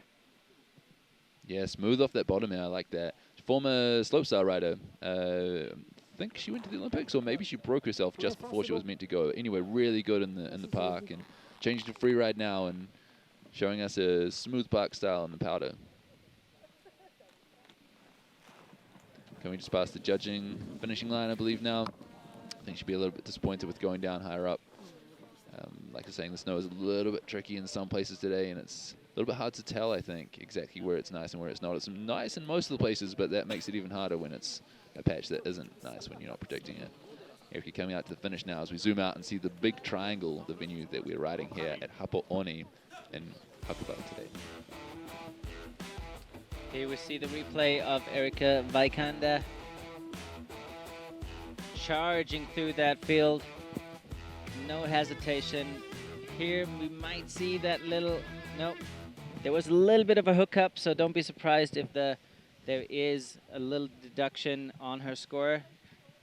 Averaging out on a 50.00. Third at the moment, so knocking Nicole Kelly off that potential podium spot. Got Manuela Mandl coming up next, and after that Maria Kuzma. So 2 more riders to go. At the moment we have Ayana Onozuka sitting in first, we have Marion Haerty in second, and we have Erika Vikander in third. So Russia, and then France, and then America. It's it's very international competition we have here today, and it's cool to see that we've got people succeeding from all the different countries. And really happy to see a Japanese result in the men's skiing, and unfortunately not in the women's snowboarding today, but really impressive riding from riders all over the globe, and that's what we're about today, coming together here in beautiful Hakuba. Look at those mountains in the background. Don't you just want to go and shred them? Because I do. So I hope you don't, so I can have them all, please. Yes, yes. Here we have the current Freeride World Tour champion out of Austria, born in Vienna, now residing in Innsbruck, Manuela Mandl in the Stargate.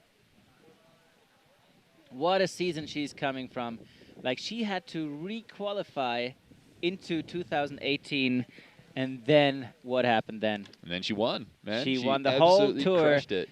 She just took away all the big stops.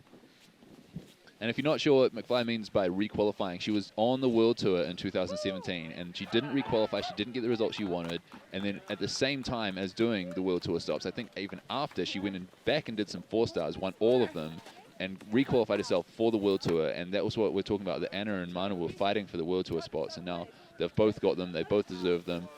I'm pretty sure that Anna is going to podium today. You know, she's first and there's only 2 riders left, so she's guaranteed podium spot. This is the classic fight of Manu versus Anna, and I'm looking forward to see what she's got in comparison. Here she is, out of the gate, Manuela Mandl. She is known for going big, very solid. She can ride all kind of terrain, all kinds of snow. Yeah, it's good she can, because it's looking a bit tracked here as she comes into the steeper section of the top area. She's already been in Norway, shredding in the dark in northern Norway this season in December with the snowboard sponsor Furberg, Hampus Cederholm and the Scandinavian crew. And put on a film tour as well to show the movies that her and her friends have filmed over the last couple of seasons, and, you know, preparing and competing on the World Tour. She keeps herself pretty busy, this World Tour champion. Now getting into the middle section of the venue where it gets more powdery. She didn't choose the powder turns at the top yet, but now she gets into the slash turns, which everyone loves. That's why we're here for it. That's why we are in Japan. That's right. Manu lining up a drop, stomping it clean. She rides a lot with the Kiwis in Innsbruck, actually. She's an Austrian living in Austria and riding with almost exclusively Kiwis. So shout out to the Fun Employed crew that she lives with in the Kiwi house in Inrain. And beautiful powder turns, just like you're saying. You've got to find the right spot to get the right turns. If you're the second to last category here today, the 30 or 40 riders been before you, and she's still finding the goods and making it look easy.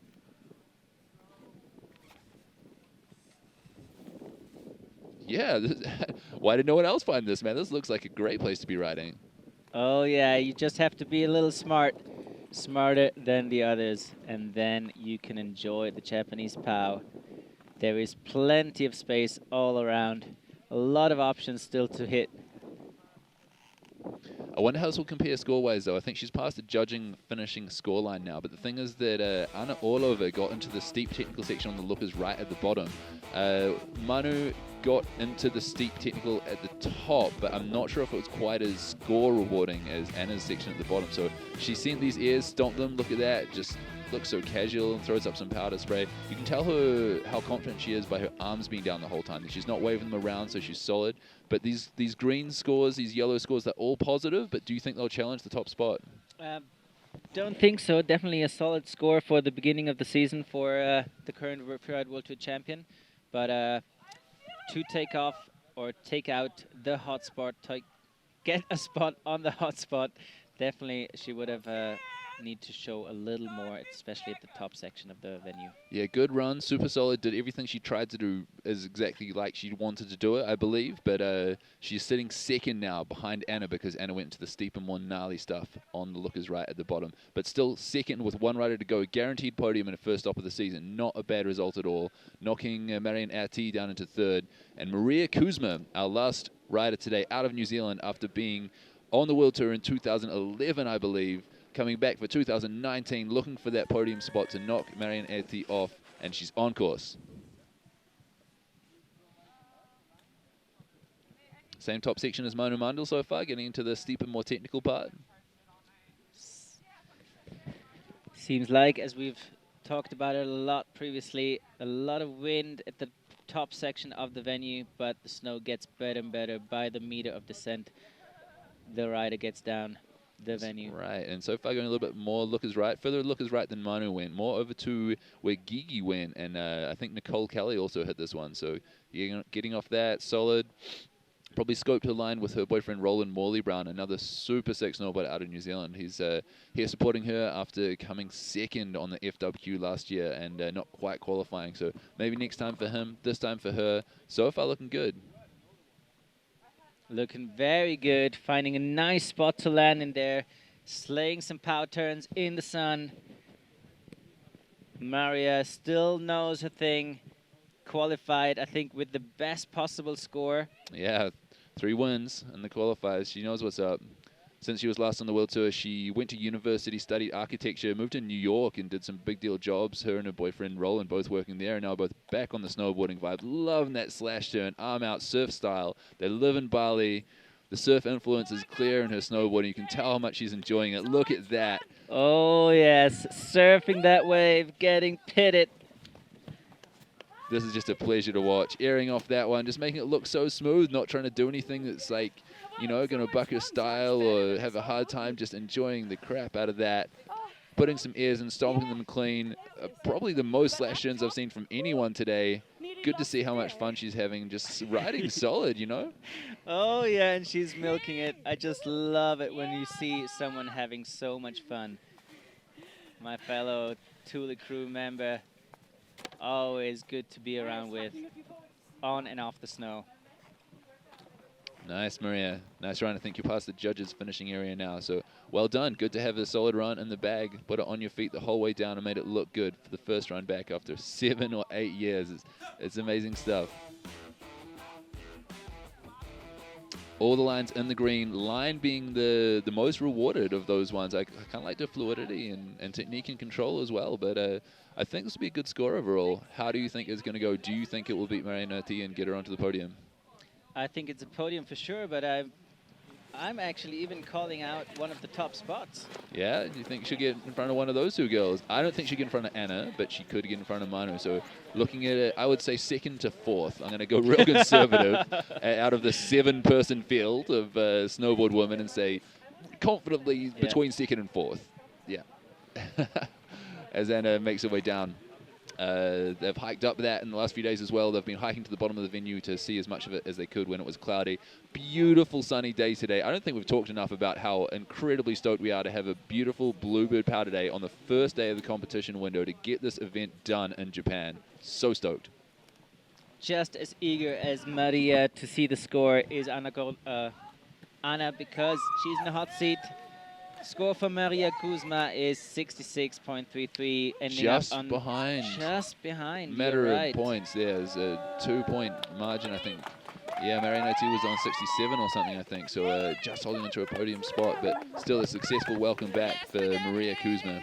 Coming in 4th at her first stop after her last competition, I think, in Chamonix years ago, being a crash down a debris field of avalanche slid path. So there we go. And all over the Russian, taking a first spot today. Manuela Mandl 2nd, Marion Haerty 3rd. Really narrow gap, 1.67 points to Mary Kuzma in 4th. Erika Vikander, perfect 50 there, and Nicole Kelly and Wakana Hama rounding out the field. But really impressive performance from the snowboard woman today. Cool to see a trick off the first feature by the first rider, and the rest of the riders backing it up with solid stomps and big lines. What do you think about that? Yeah, what an event in the bag already. Unfortunate for the local shredder Wakana Hama not performing as she was wishing for. But Anna Orlova, very deserved win for the Russian. Just freaking out right now. Is that her first World Tour win?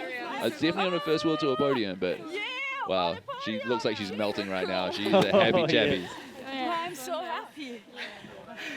Well done, snowboard girls. Good performance from you today. Looking forward to the next one. Next up, ski women. Coming at you.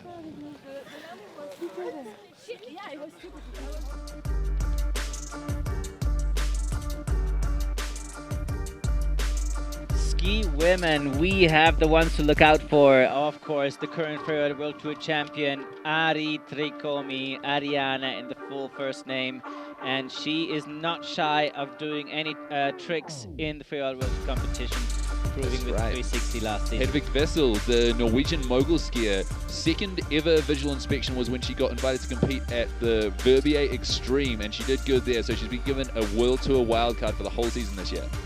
And not a rookie anymore by far, Jacqueline Paaso, bringing a lot of experience, maybe into her last season of her Freeride World Tour career, and she wants to go big as usual and take out the Freeride World Tour champion. Yeah, I bet she does. I bet she does. So Arianna Tricomi opening things up today, defending her World Tour champion as the first rider out of the gate. Elisabeth Gerritzen, style rider out of Sweden. Jackie Paaso, super sender. Juliette Willmann, just pipping Anna Smoothie to win her spot through in the FWQ in Region 1. Ayana winning the 3-star here in Japan. Hedvig Wessel, the wild card. Jacqueline Pollard also qualified on the FWQ through the America. Hazel Birnbaum, God, she sends. The double in Verbier a couple of years ago still stands out of my mind. Maude Besse, another big sender. Big airs out of Verbier, Switzerland. Also rides with Elisabeth Gerritzen. And Rachel Kropp, I do not believe is competing today. Out with an injury, but hopefully back for the Canadian stop. So really excited to see these girls. Eva Walkner, I don't think is here either. Hopefully she'll be back for Canada on the start list here, but under the will not ski category. Eva Walkner and Jackie Paaso putting together an incredible movie. If you have not seen it yet, go and check it out. It's called Evolution of Dreams, and it's got probably the biggest sends and stomps you'll see from chicks in a skiing movie. But first up, in the gate, right now, it's Arianna Tricomi, your FWT 18 champion. First ever girl to spin a 360 in an FWT competition on skis, and she's just about to get on course and out of the wind here in Hakuba Valley, the Japan stop of the World Tour. And I don't want to call it out, but the venue definitely allows a trick or two, especially if you're called Arianna Tricomi. She's been riding a ton with her friends, with the Pommes crew out of Innsbruck, being influenced by their creativity. And I called it out, a 360 to start things off. Oh yeah, just the way she finished and solidified her win on the Freeride World Tour last season. That's how she continues. Coming into this next hit, we've also seen some tricks off it. That was the Blake Hamm backflip at the very start, stomping an air off that. It's been a really good feature. Haven't seen that many people hitting it, but Ari making the most of it, just looking so smooth and solid down here so far.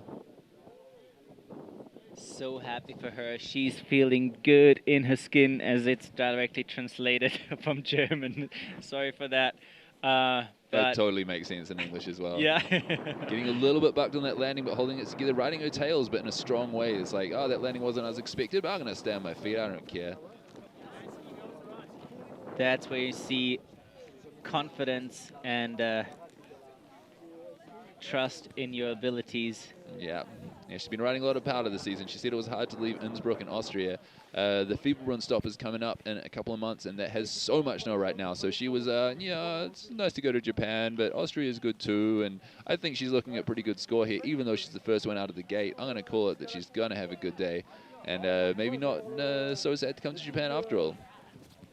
And that's actually what every rider has in mind, to ski well for them, for themselves. If they know they've done a good run, it can only be a good day, no matter the score. That's true. That is exactly true, man. You're skiing for yourself at the end of the day, and the air and style is right up there.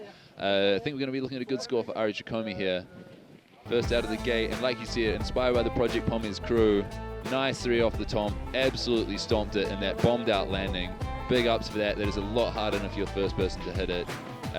Great movie with her and the crew in Norway last year, doing lots of freestyle in the backcountry, and that's obviously paid off. That love of airs and freestyle tricks, of natural hits. She's just having such a good time out here. Big ups to the Italian girl.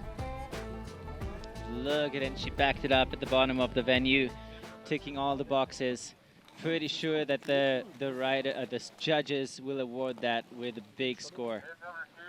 Next up, in the gate, we got Elisabeth Gerritzen, and she is a super fun rider to watch. She is a super fun personality, and she is on course. She's got a great sense of humor, a great style on skis. I wouldn't be surprised to see a trick out of her as well, as she makes her way down through the slightly cut up section now in the sun. Skising it good, even though it's probably a little bit heavy, towards this wind lip. And taking that deep as well. very solid skier from Verbier, Switzerland. So happy to see her back solid. Had a little hard time at the very beginning of her Freeride World Tour career, not qualifying, but now she is a force to be reckoned. I think she found her flow. She's always a little hard on herself.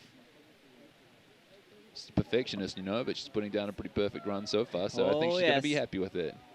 Yeah, I think she did the same as Maude Mandl. She didn't re-qualify during the season, but she just did the qualifiers at the same time and put herself back on the tour. She's very determined and focused while also being relaxed and fun. Stomping that air, too. She's a pretty small person, you know. She's quite young and small, but she just skis with this maturity beyond her years. Mamma mia! Trop fun! Ciao! Just looks pretty at ease, you know. Like we're saying, the snows can be a little bit funky. A couple of the guys, skiers, got caught out, but so far the girls just looking really solid, you know. Just making their way down through the end of the finish line. I think that's a roundabout or past the judging finish line, so I'm not sure if that little stop is going to mean anything for a score or not.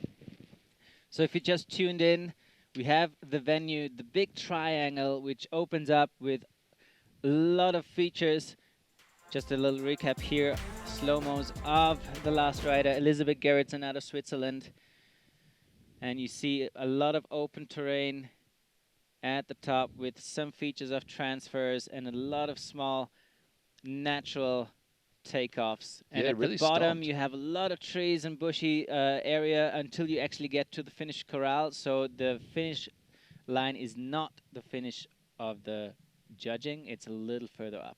So Elisabeth Gerritzen, 75 points, coming in at second for now. You'd think that 75 points is the kind of score that would put you in second. That sounds about right. She's also only the second rider out of the gate. So second is, you know, it's second out of 2 at the moment. But, you know, 2 pretty good runs. You know, like oh, yes. we said, don't let the scores confuse you too much. But, you know, if they're over 70, they're pretty good. Jacqueline Paaso on course now. The veteran rider out of... is it Sun Valley? And she's heading to the first big drop, going with a big backflip. Oh, no! Just under-rotated. Oh, Sick, no. Jackie. She's always been one to push the boundaries with the size of cliffs, speed of lines, now tricks. Just like her husband, Reine Barkered, backflipping that first air, under-rotating a little bit and front-punching back to her feet, but skiing it out. Big ups. Have we seen a backflip from a chick in a FWT competition? We have seen attempts on it, but I can't remember or picture any stomped backflip of women yet in the Freeride World Tour competitions. We've seen it in qualifying events, but not on the big league. Really cool to see Jackie always pushing boundaries. Going for Lucas' right option now. Finding some nice snow in there. Yeah, long-time competitor on the Freeride World Tour. Sending big airs and sometimes having big crashes and had a couple of bad injuries, but always made her way back from them. It's so strong and determined. And strong and determined is how she stomped that air as well. That was super sweet. Where is this zone? Why has no one else been there? Yeah, so happy to see Jackie finding a new zone, not being like bummed out, because obviously she is the girl that looking for the biggest cliff of the venue, the gnarly lines, but this obviously venue doesn't offer those big cliffs and exposed sections. It's all about power heaven, and she takes the most of it, just under rotating, not getting her head into the neck enough. Ah, yeah, what a shame. Not quite getting the pop of the takeoff that I think she was looking for, but stomping those ones. I forget sometimes that she's a former mogul skier as well. Her and Hedvig Wessel, both former Olympian mogul skiers or professional mogul skiers on the World Cup circuit. And yeah, I'm sure she's done a couple of backflips in that competition circuit too, so cool to see her taking it to the backcountry. Score up for Jaclyn Paaso with a 64. Still not too bad considering the crash after her backflip. Next rider up, out of France, Juliette Willmann. And she is residing in France. In Chamonix. Chamonix, France. That's the right. place to be if you're a freeride professional. Getting psyched now after Pretty amazing story, actually. She had 7 surgeries in 2016, 2017, and then qualified for the World Tour in 2018. So welcome to the World Tour after coming second and just missing out on a spot in 2016. You had a tough year 2017 and made it a great year in 2018. So best of luck for 2019 and your first hit on the World Tour. Getting a little bit bucked on that takeoff. I don't think that's exactly what she was trying to do, but laying down some race carved turns in this power field, skiing extremely fast. And very confident, very solid skiing. Maybe a little bucked off on that ridge, but she proves that was just a little funky thing.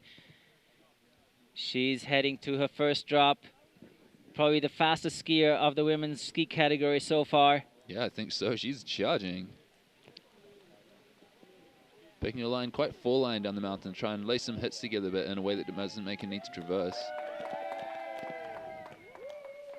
Getting cheers from the bottom. There's a lot of World Tour athletes at the bottom now, and they're all standing together in the finish line, cheering for the athletes that are still to come. Clipping a tree just like Nicole Kelly did, but just ignoring it like Nicole Kelly did, staying strong on her feet. Yeah, just a little bit more, you would have had it.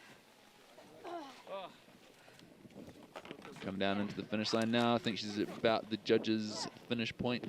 You can see they have to start controlling the speed to not get hung up in the tight gullies with the trees. But first run on the World Tour, you think she'll be happy with it?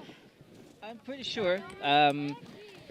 Every run kind of where you ski solidly is a good run. I'm pretty sure she wanted to add on some more features as she knows how to impress the judges. She didn't include too many features in her run. Maybe she was too fast for herself, but definitely a very solid run for her first appearance on the Freeride World Tour. Yeah, I think so too. There's Ari and Elisabeth Gerritzen sitting in the hot seat there, having a chat. Ari sitting in first at the moment. I think she will still be sitting there first after this run. Juliette Willmann going to join them potentially on the podium though with a 68 points. The judges like to run, like you were saying, really, really fast, and that's a big thing to be able to do. Probably would have wanted to take an air off that top spot, like you were saying, kind of got hooked up in maybe that tricky snow, but overall, great start to FWT career for Juliette Willmann. 3rd place right now. The happy camper Arianna Tricomi in the hot seat, and she's the girl to beat with a 360 right out of the start. Here we have next rider from Japan, the wild card winner of the 3-star qualifier, Ayana Onozuka. Thank you. And a little cool air out of the top. Nobody else has hit that. Oh, no. Oh, no. What a start for her run. The worst possible. Just losing a ski on the 2nd turn. Yizzle. What a shame. In front of her home crowd. Yeah, that sucks. After a cool little creative top air as well. I think she kind of landed and came straight into a lot of traverse tracks that maybe she couldn't see from the top. No one else has hit that little top air, and you know she took it on, even though she was that late in the field, and that many traverse tracks under the cliff in her landing have kind of been her downfall there. Her ski is wee ways above her. Maybe they'll send someone to grab it for her. Maybe she'll get it herself. But either way, best wishes and tough luck to Ayana. After winning the 3-star last week, I think she would have been hoping for better. Absolutely, but what already a big success for her coming to Hakuba, Japan, winning the 3-star event, and but unfortunately not finishing up her week with the dream result here, and vice versa. Skis off on the 2nd turn, unfortunately, no score for her. Doesn't she have to fly to America for the X Games today? Like, I'm pretty sure she's leaving from this competition to go to the airport. You're right. She is actually a half-pipe rider. Yeah, she's a professional half-pipe skier that needs to leave here by noon. So thank you for making the time between your X Games schedule to come compete on the Freeride World Tour, Ayana. I'm sorry it hasn't gone well for you, but I'd love to see you back sometime because you're obviously a really stylish, smooth skier, and you got unlucky clipping a traverse track this time. Best of luck at the X Games as well. Hope you make your flight, leaving here at noon or earlier to drive to Tokyo Airport and make your way back or over to America to compete in a completely different type of event. Next rider up, I think this is the first official Freeride World Tour appearance as a full-time, full-season competitor of Hedvig Wessel, and I think we can expect a lot from her in the future. Don't want to jinx her, but the style of riding I've seen from her in the past lets me predict some big results. Yeah, she's a strong addition to the Scandinavian crew here. Former professional mogul skier, and she's dropping in 30 seconds, they tell us over our producer's intercom, but she's just putting her skis on at the moment, so I think it might be a little bit longer. I want to talk about her a little bit more anyway. I want to say that she is a really talented mogul skier, a really talented big mountain rider, and threw a backflip at the Scandinavian Big Mountain Championships, which is off a cliff as well. It was pretty impressive to watch. I saw it with my own eyes, and she did that one year, crashed, came back another year, did it again, stomped it, won. That's one of the only freeride competitions that she's done, I think, you know, or it was at that time. Did a 4-star in Norway at the Rolldal 4-star. It's in her home country, and I think she did reasonably well there. It was her first ever visual inspection. And after those few good results demonstrating she was a bit of a natural talent at big mountain skiing, she got invited to the Verbier Extreme. So after these few competitions where she'd done pretty good, including freestyle tricks, second ever competition as a visual inspection, which I can't really explain how difficult that is, skied at the Verbier Extreme, one of the most intimidating competition faces in the world ever. And now she's on the World Tour as a full-time participant. So welcome to the sport. Welcome to the World Tour, Hedvig Wessel. Looking forward to seeing what you got. Maybe a backflip at some point in the season. I'd be excited to see that. But yes, you know, no pressure. No pressure. No, we're not. Just saying. Just saying. Yeah, I'm Jay Essen. Hedvig Wessel on course in 10 seconds. We've seen a backflip already today from Jacqueline Paaso. Jacqueline Paaso is an honorary member of the Scandinavian crew, being married to Reine Barkered. So maybe they've scoped this together. Maybe they've talked about it. Do you think they'll do the same thing? Maybe she got inspired. Maybe it wasn't her plan yet. But when you see someone throwing off 360s and backflips of a potential hit, why not do the same? Strong skiing through that top section too. That cut-up snow can be quite heavy once it had a bit of sun on it. So looking strong so far. And backflip out of the no gate. Surprise! Yeah, sticking it clean. Super sick. Took it deep, laid it out. The surprise was the size and the send mode she was in. Transceiver in full send mode today from Hedvig Wessel. Lining up another air, skiing fast off these features. Getting to one of these couloirs now. A little bit kind of cut up, that snow in there, so hopefully it goes well for her. Seems pretty strong and unperturbed so far. Look at that core strength, just skiing through a takeoff. Unfazed by that. Kind of Craig Murray style, just kind of looks like she's cruising, like hits features and sends tricks, and in between that just looks like she's relaxing, but she's actually skiing super fast. Very solid skiing. No many more features at the bottom, but what a line at the top. Huge backflip. Holy moly. Setting the tone, challenging the judges. I think the battle is on. Yeah. Ari and Hedvig for the season. I'm calling it. Absolutely. That was crazy top hit from both of them. Not as many features below from Hedvig, I'd say. You know, Ari got in some other cool features as well. She like really played around and made the most of the bottom of the venue. Hedvig, backflip up the top. Look at this. Look at this. Boom. Full speed, full send mode. Stomp. So strong. This is a textbook backflip shown on the highest level of freeriding. In the backcountry too. So amazing stuff from Hedvig Wessel, but the thing is that she didn't have that much more to her run. One of the first big backflips I've seen from a girl in a Freeride World Tour competition. So that's the thing, you know, do you think she'll pip Ari for that backflip without as many other features in her run as Ari had? Or do you think Ari will, with her 360 and the other features, hold on to a spot in the hot seat? That is a big question. Definitely she sent the backflip way further than the 360 of Ari, but you're right. It was not as complete as we've seen from Ari, where she skied very playful at the bottom section compared to Hedvig skiing very strong and solid. And fast, actually. Yeah, it was really fast, but like there was an air in the middle. I thought she might take it a little bit more off the nose and take it a bit bigger. And she skied off it really fast with no hesitation, but could have taken it a little bit larger. So that's the kind of thing the judges look at in their comparison of people. You know, are you making the most of a feature or not? And you know, I mean, the first and most important thing for me is super sick, amazing runs from these girls. I'm really impressed with the level today. I didn't think that I'd see big threes and big backflips from girls in one competition. And I'm pretty confident that Hedvig and Arianna will be first and second, and big props to both of them, whatever happens. Got 2 or 3 more riders coming up after this as well, so wow, already heavy hitting stacked field today from the girls. Third here for Hedvig Wessel today. I'm going to have to take that all back. So who do we have in second then? Still Elisabeth Gerritzen? It must be still Liz, yeah. Yeah. I was freaking out about that backflip. I might have got too excited about it. Spot on the podium, definitely well deserved. Ari staying here in the hot seat for now. Hedvig's looking stoked though. There's hugs and high fives and smiles. Like, it's a good vibe today in sunny Japan. Gosh, you don't know how long we've been waiting for this. Last time we were here, how long was it? 10 days of no sun just to try and get a competition done, and this time it's happening. So massive win for everyone overall. Next up, who we got? Next one up, we have one of the rookies, Jacqueline Pollard, the sister of Andrew Pollard, already competing in the ski man category previously. Jacqueline coming out of Alta, Utah. Super nervous because all of her friends and family is watching primetime at home. What has she got to offer for us today?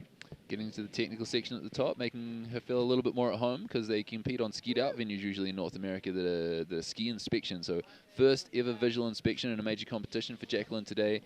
Best of luck to her with it. I know it's a super intimidating thing to do for the first time. So get your feet off the ground, land them on the ground, stomp that landing, get your confidence up. Right now already, I bet she's feeling better. You know, that got that first air under the belt, starting to get into the flow, enjoying that powder. The vibe starts getting high as you come down, right? Yes, yeah. I think the butterflies are out of the stomach, out of the tummy, and now she can get into her zone of solid skiing, getting into good snow. As we said, the snow has been wind affected on the top, but getting better as the altitude drops. Finding a way across to the looker's right side of the venue, maybe looking to get into that steeper technical zone as well.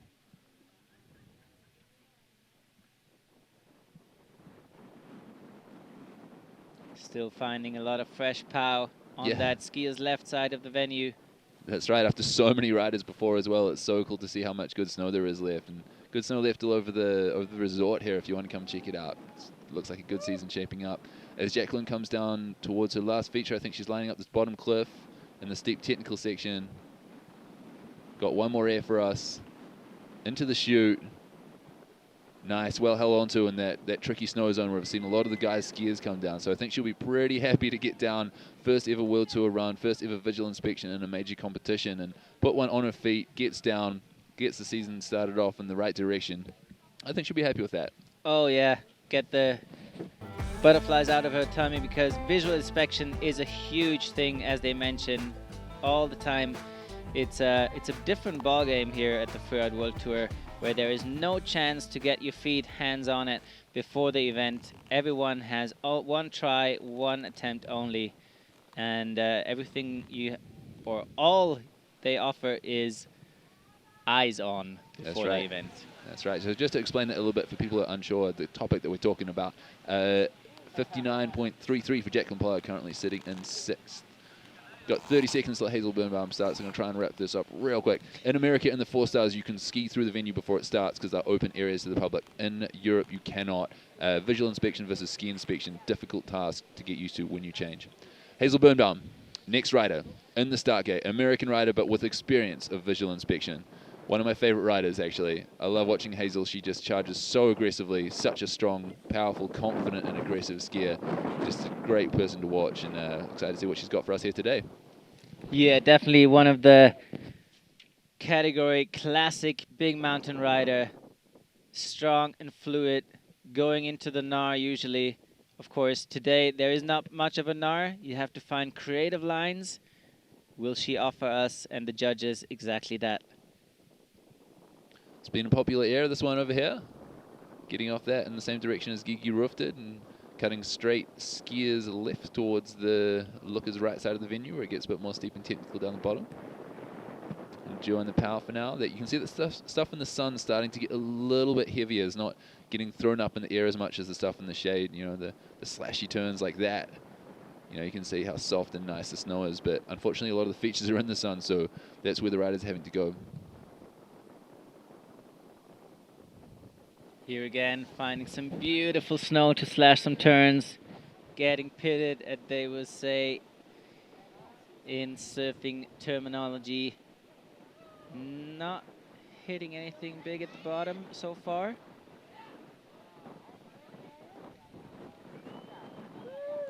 He's finding a way down and a nice snow.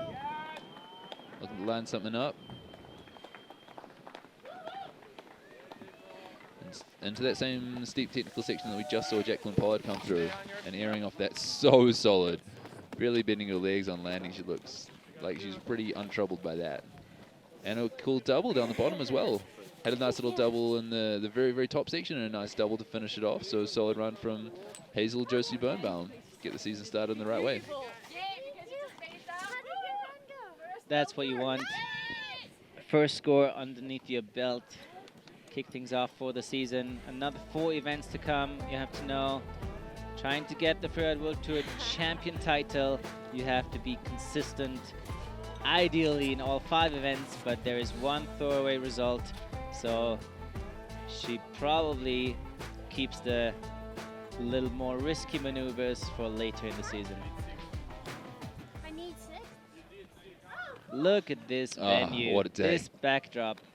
And there it's options, options, and options all around us to go off-piste. When the sun comes out, the mind explores. This place has got so much potential. Travis Rice made the most of it in one of his movies recently. I think that opened up a few people's eyes to the terrain that Japan has to offer. It's often hidden by clouds and heavy snowfalls, but it's here, and Hazel Birnbaum's just made the most of it with the current 4th place.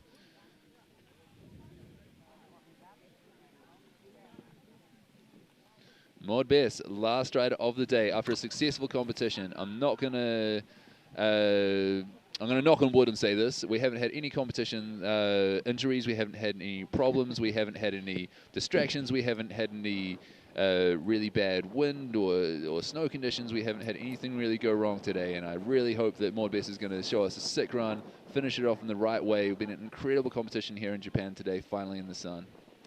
On course, Maude Besse out of Switzerland, the Verbier local. She has proved in the past that she is a solid skier, and talking to Freeride World Tour competition fellow competitors, everyone says she can go big. Of course, there are not many possibilities here on the venue to have those exposed cliffs where she loves to take off, and there are plenty of those in where she lives in Verbier.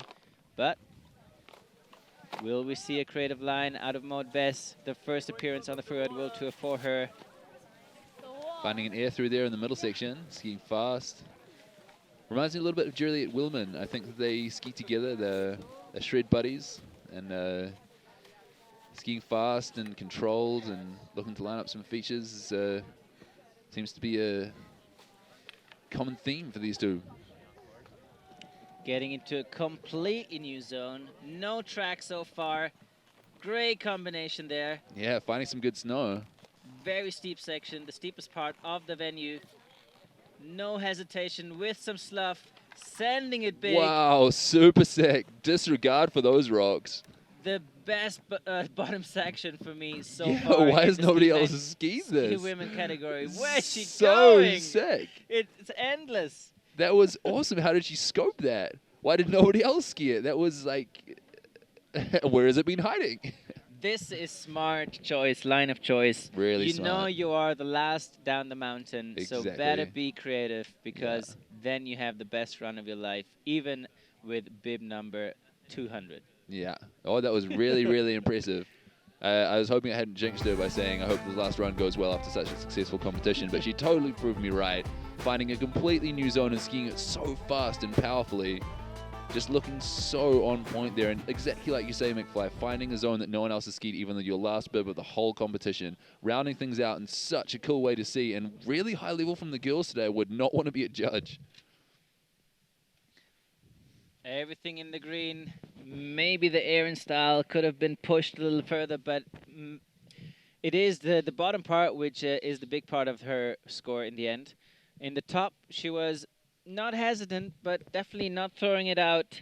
Maybe had to get off the cobwebs, and she is putting a big score down. Second in her first event, Maude Besse, 78.67, one step behind Arianna Tricomi, and what a heavy-hitting women's field today. Incredible. What an event. Oh, this is just such a privilege to be a part of. This is sunny powder day in Japan. We don't get this very often, and I'm so happy to see how everyone just made the most of it. Amazing lines from Blake Hamm coming out of the gate with a huge backflip. Very first thing to Maude Besse skiing the last run of the day and finding a completely new zone at the very bottom and being super creative and impressive. It's been an incredible show to watch today, and big ups to everyone involved. I never thought I would see a backflip from a girl sent in an FWT competition and not podium. The level is just going through the roof. Unbelievable action. The ladies have thrown down, proved everyone wrong. Playful terrain. They just stepped up the game, and look at Elisabeth running to her good friend Maude Besse on her first ever appearance on the Freeride World Tour. Hugging through the finish Woo! line. And they're both on the podium. Are they? Awesome. I wasn't sure if Elisabeth had got knocked off now, but wow. Ari, Maude, and Elisabeth then. Is that the top three? I think it is. And then it's Hedvig and... I think that Hedvig might have even... she's fallen off the top three, I think. Yeah. Maybe even out of the top four. But what a level from the girls skiing today. It's so good to see these hugs. They can't even let her get to the finish line yet. The camera's waiting for her to come and take her skis off and stand in front of the board wall at the bottom, but she's too busy getting congratulated by her friends and competitors. Someone asked us to explain what's written on the top of her helmet in French, and Elisabeth complied and said, yeah, it says, no brain, no headache.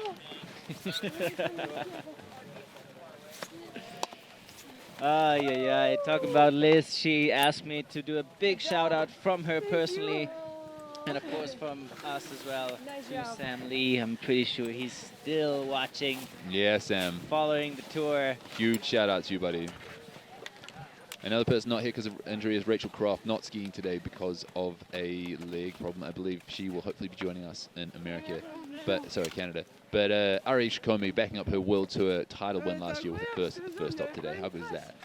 And then some Swiss forces, Maude Besse, the rookie, and Elisabeth Gerritzen, her best friend, both riding in Verbier, finishing the podium. Hedvig Wessel, the Scandinavian, the World Tour wildcard out of Norway, the mogul skier with the backflips, throwing a huge backflip, really impressing us with that, not finding quite enough features down the bottom, though still skiing really strolling and taking a fourth in her first ever event. Disappointed but happy is probably what I guess she'll be. You know, a fourth in her first ever event is great. Would have been wanting a podium with a trick amplitude like that, but still pretty good. Hazel Birnbaum, top 5 today. I think not quite of her usual caliber, but a good way to start the season. Juliette Willmann getting hung up on the first feature of the day, and still putting down a solid run to come top 6. Jackie Paaso at 7th, Jacqueline Pollard 8th, Ayana Onozuka coming 9th, losing a ski unfortunately, and Rachel Croft coming 11th. Ayana flying straight to the States, I believe, for the X Games later on today. So action packed for everyone. What a career! Like freeride competition one day, and a couple of days later, you're in an icy halfpipe. Incredible stuff from the ladies, snowboard and ski side. If you haven't bet on the other stops yet, hopefully you bet on the stops today, but if you haven't done them for the future ones, you can do that with Peak Performance Fun Bet. Have a look for it on the World Tour website, freerideworldtour.com, and bet on your favorite riders. Maybe you've got a bit more of a feel for it after seeing how they perform today and seeing who you'd like to perform better next time, and sign up and win free performance gear that you can get narrated by our Peak Performance rider now. It's Hedvig Wessel telling you all about it. My name is Hedvig Wessel, and I want to stand on the top of the podium as a Freeride World Tour champion. With Peak Performance Fun Bet, you can choose whoever you think will win. By doing so, you have the chance of winning prizes from peak performance. Follow these instructions to enter the fun bet. Now, who would you bet on? A very playful rider. That's not a big air. The whole venue, and he's just cruising. Me? What a show today. What an impressive performance from all of the categories. And what a bluebird power today in Japan. We weren't sure if the weather forecast was right today. I think we were too nervous to believe it was going to be this good. But no one has the weather and the snow been this good. The performance from the athletes, the whole team, the crew. A massive thanks to everyone involved in pulling this thing off. A big up for all of the crew sitting behind us, making this all happen. And of course, the attitude and the performance of the riders. Great first up. Couldn't ask for more. Blue skies, great pow. Thank you, Japan. Thank you. Arigato gozaimasu. Next up, what do we got? We got Kicking Horse waiting for us. Yeah, Unfortunately, not with me. I'm going to watch from home, but you're going to see some amazing action coming live from you from Kicking Horse Mountain Resort, Canada. Next up. Can't wait.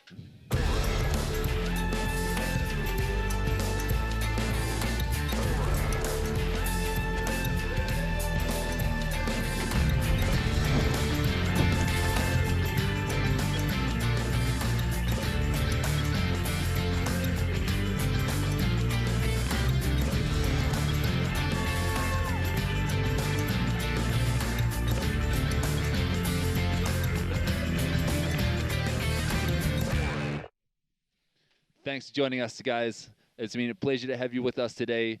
I'm glad that you got to witness this special event. It was a real pleasure to be a part of, and big shout out to all the riders for throwing down so hard. Great to have you with me, McFly. Thanks for joining today, and I will see you in Verbier when you're commentating the next stop. Exactly. Nothing left to say than sayonara and arigato gozaimasu. Arigato.